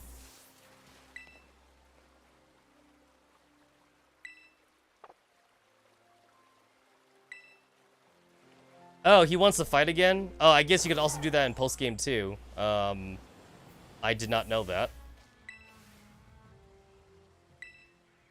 You can't use the vending machines right now. You can only use the vending machines during, like, the star raid battle thing. But, like, for some reason, you just can't buy from them regularly. And to be fair, you can buy, like, the water, soda pop, and lemonade from regular stores now. That's not something that's exclusive to the vending machines anymore. So, you don't have to, like, rapidly, like, smash the A button. Because back in the day, you had to smash the A button if you really wanted to buy those things. And there was a reason to buy them, actually.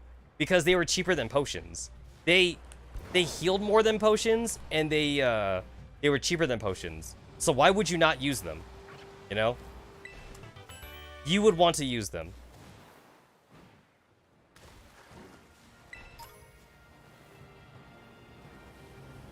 I remember these penguin Pokemon from the Galar region. And I remember even the Galar region Pokedex says that, like, those things are, like, not native to the area. So, like, they probably, like, migrated from the North Pole or something, but, like, nobody knows for sure. No one knows for sure.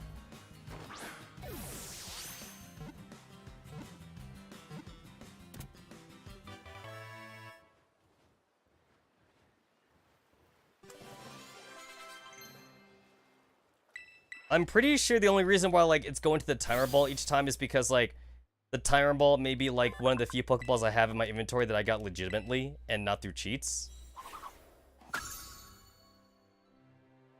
Because, like, it should be defaulting to, like, the last Pokeball I used or something. It should be.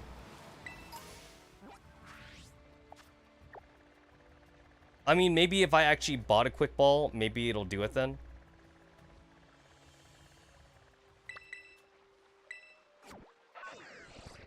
You know, I kind of prefer, like, the really old-school Pokemon games where, like, the Pokemart and the Pokemon Center were separate buildings. I kind of preferred that. The only reason why I'm saying that is because I preferred it from, like, an RPG standpoint. Like, basically combine the Pokemart and the Pokemon Center. To me, that's, like, almost, like, too convenient, basically. Yeah, like, it's almost too convenient.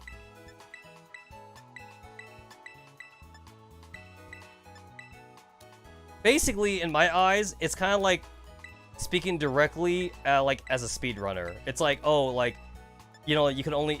we only made it available because, like, you know, it's for the speedrunners. But it's like, yeah, I get it. So, like, it's more efficient to have it together. But, like, I just do miss the RPG aspect of, like, having things be separate. Like, when I play through a regular RPG, I don't think, like, I've ever complained once about, like, oh, like, I gotta go to, like, the armor shop. That's different from the potion shop. And then, like, I have to go to the blacksmith to, like, get my items forged instead of, like, doing it all in one location. I don't think I've ever complained about that. Because I like the roleplay aspect of it, you know? At least to me. At least to me. Alright, so, like, I bought things legitimately now, so... The Quick Ball, it should be, like, the last thing I used or something. Possibly. The Quick Ball should be defaulted now, because, like, I'm using the Quick Ball only. Yeah, there it is. So, yeah. So now the Quick Ball is there, because now I've actually bought it for once. And, like, that's the first time I've legitimately gained a Quick Ball, rather than do, like, the Piki Hex cheat. It's not going to be the Timer Ball no more.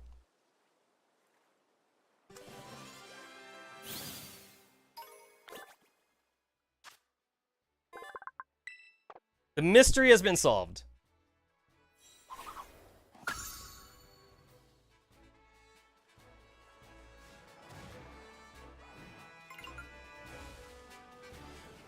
That's definitely new. Like, the fact that, like, the Pokédex kind of, like, yells at you to go pick up shit.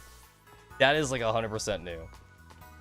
I don't know, like, what update they added that in, but that was definitely not, like, in the OG version.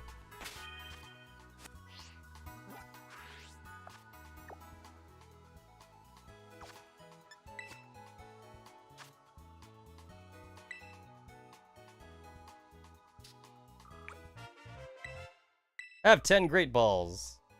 Next one's a Thunderstone. Oh, wow.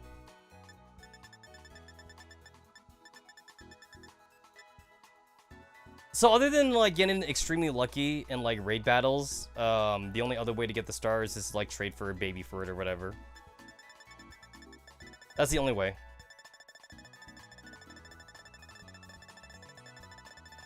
The only reason why I'm doing this is I'm getting rid of all the exclamation points on these things. Because there's no, like, mark as red button or some shit. Like, it's not like an email where it's like, oh, like, mark everything as red. It's not like that. It's like, you actually have to, like, physically scroll through them all. And then there's, like, no way to even get, like, the other legendary, like the Scarlet, the Pokemon Scarlet and Violet legendaries, other than trading. And those don't appear in raid battles, as far as I'm aware. They do not They do not appear in raid battles. Unfortunately.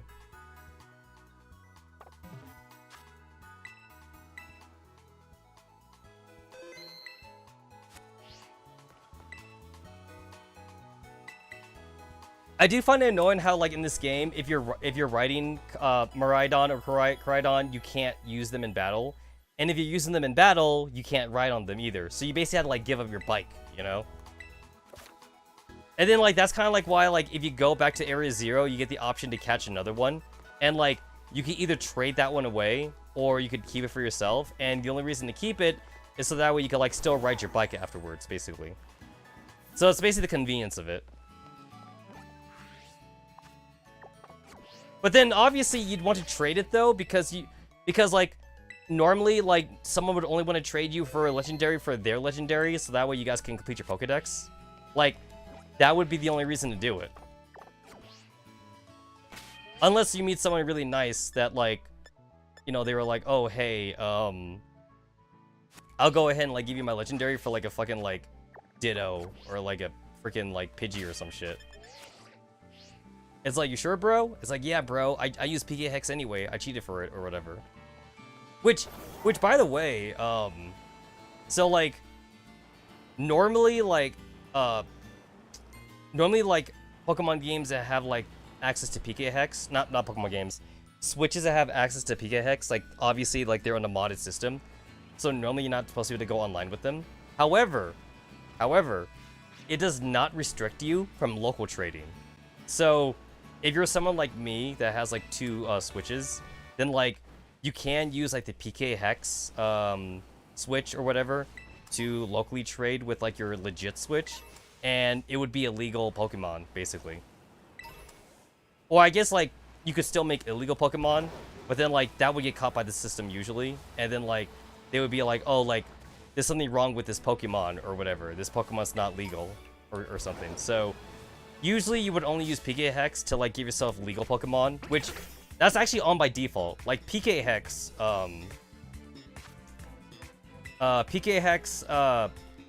by default will only give you legal Pokemon, and you would have to, like, go out of your way to make non-legal Pokemon, and then PK Hex would warn you that the Pokemon's not legal, but you'd be all like, oh, that's fine, I don't care if it's not legal.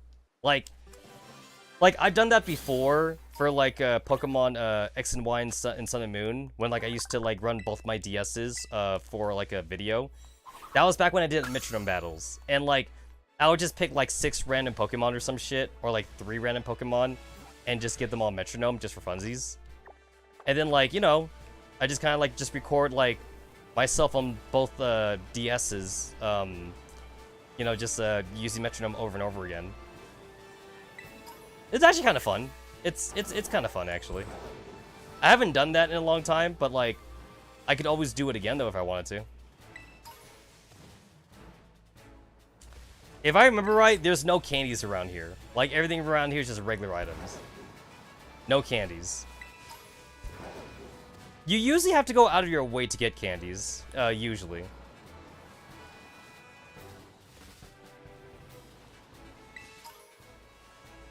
Extra small. That's, like, enough for, like... I can't remember. Like, I want to say that that's, like, 200 experience. So, like, 200 experience is a lot for, like, a level 5 Pokemon, but it's not gonna be shit, though, for, like, you know, like, a level, like, 30 Pokemon or something.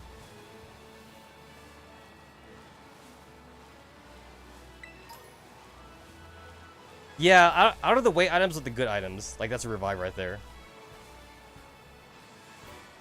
But obviously, we want experience candy. Oh, look at that, a luxury ball. It's a steak. Not the good kind of steak. The cursed steak. Oh, you can't. Oh, you could climb that? Oh. I actually did not know that was climbable.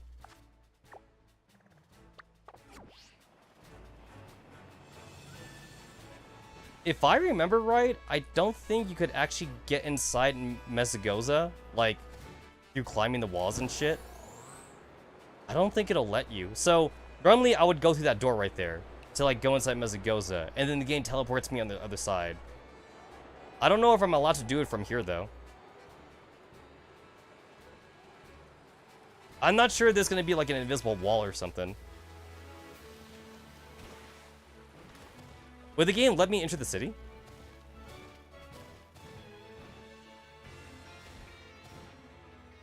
Yep, it doesn't let you.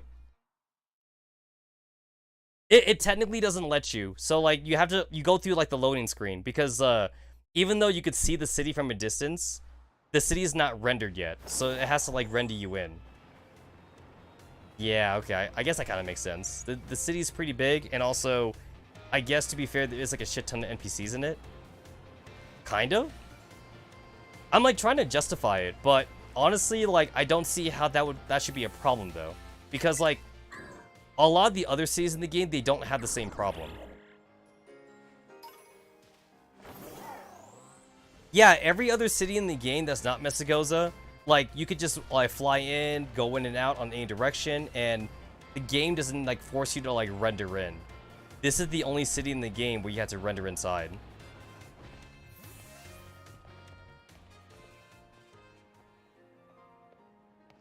I forget where. There's supposed to be like actually an NPC right here, like near the entrance of Mesagoza, where like if you have a save file for like Let's Go Pikachu and Eevee, you get a free like Let's Go Pikachu and Eevee like phone case or something. Not here though. But then again, I don't know if this Switch has that save file. Oh, there we go, this one.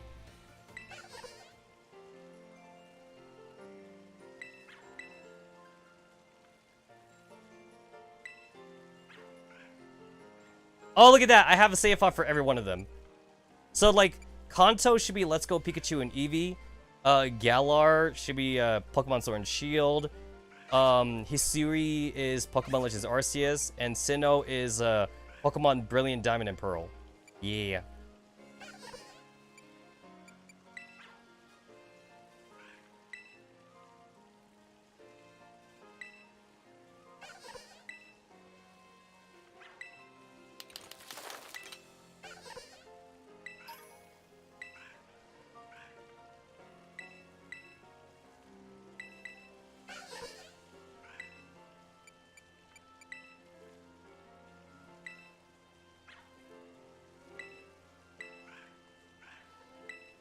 She even says it too. Let's go and let's go. The Pika V case. Pikachu and Eevee.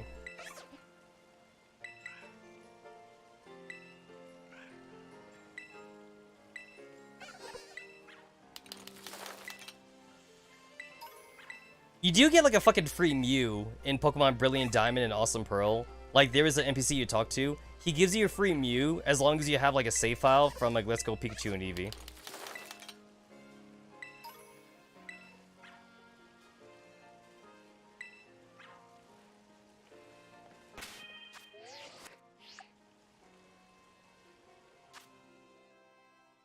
There we go. It's here. The default case, the Arc phone case is from Legends Arceus. The Ball Guy case is from Sword and Shield. Poketech is from Brilliant Diamond and Pearl. Pika V is from Let's Go, and it's pretty ugly. Not gonna lie, that's pretty ugly. I hate it, actually.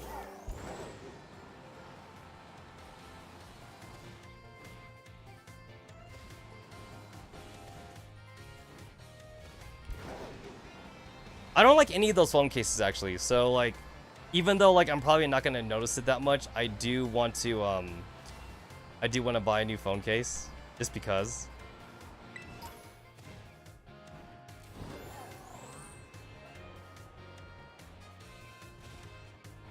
Where is the freaking Delibird store?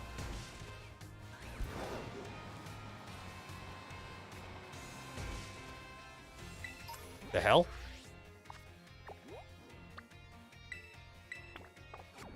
There we go. It's like I knew that it was around here on the edge, but like I just didn't like remember like where it was.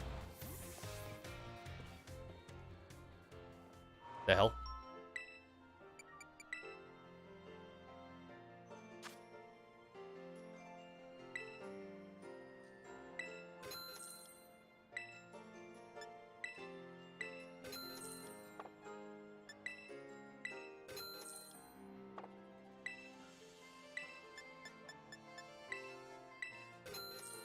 I'm absolutely, like, not gonna buy every phone case. I'm just getting, like, the ones I think are nice. Or at least ones that, like, I would still buy in real life if I had the choice.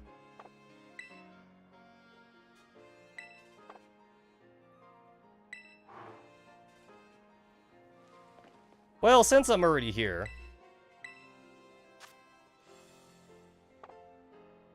That reminds me, I bought battle items in, like, the first stream, in yesterday's... Not yesterday's stream, in, like, the weekend stream, and, like, I legitimately never even gave them any held items.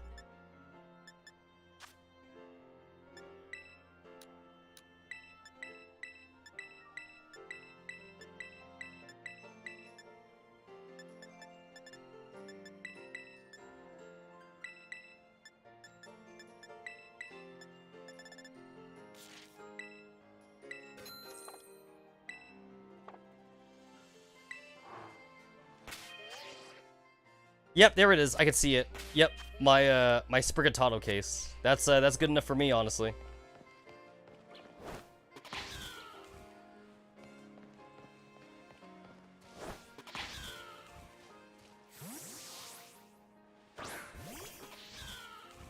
So if you do R2, it's a Let's Go feature, and then if you do R1, it's the Battle feature. So now my Pokemon actually follows me around, and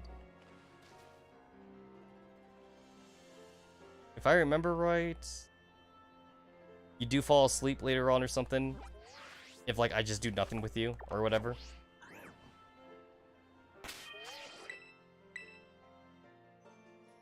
Oh, I got the stupid Scatterbug in my party. I want him out.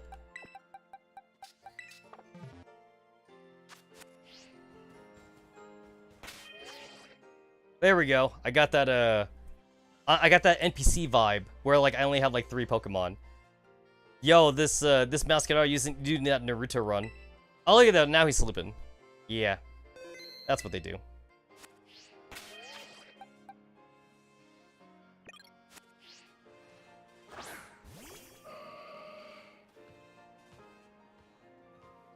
Yeah, my shiny Gardevoir.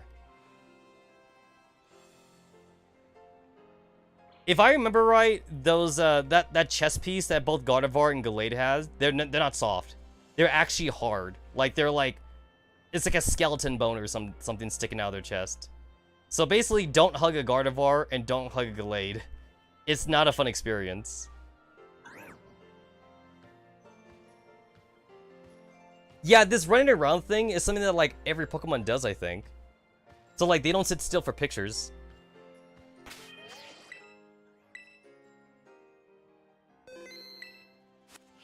Alright, I actually had fully intended to play the DLC in today's stream, but I guess that's not gonna happen today, because, like, it took me way too long to beat the fucking game. And I thought I was gonna do it within, like, an hour, but it took me longer than an hour because the cutscenes take so long. It's like, the only thing I had to do, it's like, why did that take so long? The only thing I had to do was just go and beat the Elite Four, and then finish off the Penny Quest, and then go to Area 0. It's like, it doesn't sound like I had to do that much, and yet that took me 3 hours to do for some reason. It's like, could I have been more efficient? Possibly. But, like, even if I was more efficient, it still would have taken me probably like 2.5 hours, which is definitely kind of ridiculous, because I just felt like I was making good time, and then it wasn't good time. I don't know. I don't know, but I'm gonna cut it off here, because I do have, like, work in the morning, so we're gonna reconvene back here again on Friday, and I'm gonna actually play the DLC on Friday this time. Hopefully the stream will not start super late, but we'll see where we go from there. And after that, I may do some more creation streams again, since I want to make sure that all my streams are not pure gaming anymore. So, thanks guys for hanging out, and I see y'all bitches later. Where's my mouse? Where is my mouse? Fuck. Guess I'm using the touchpad.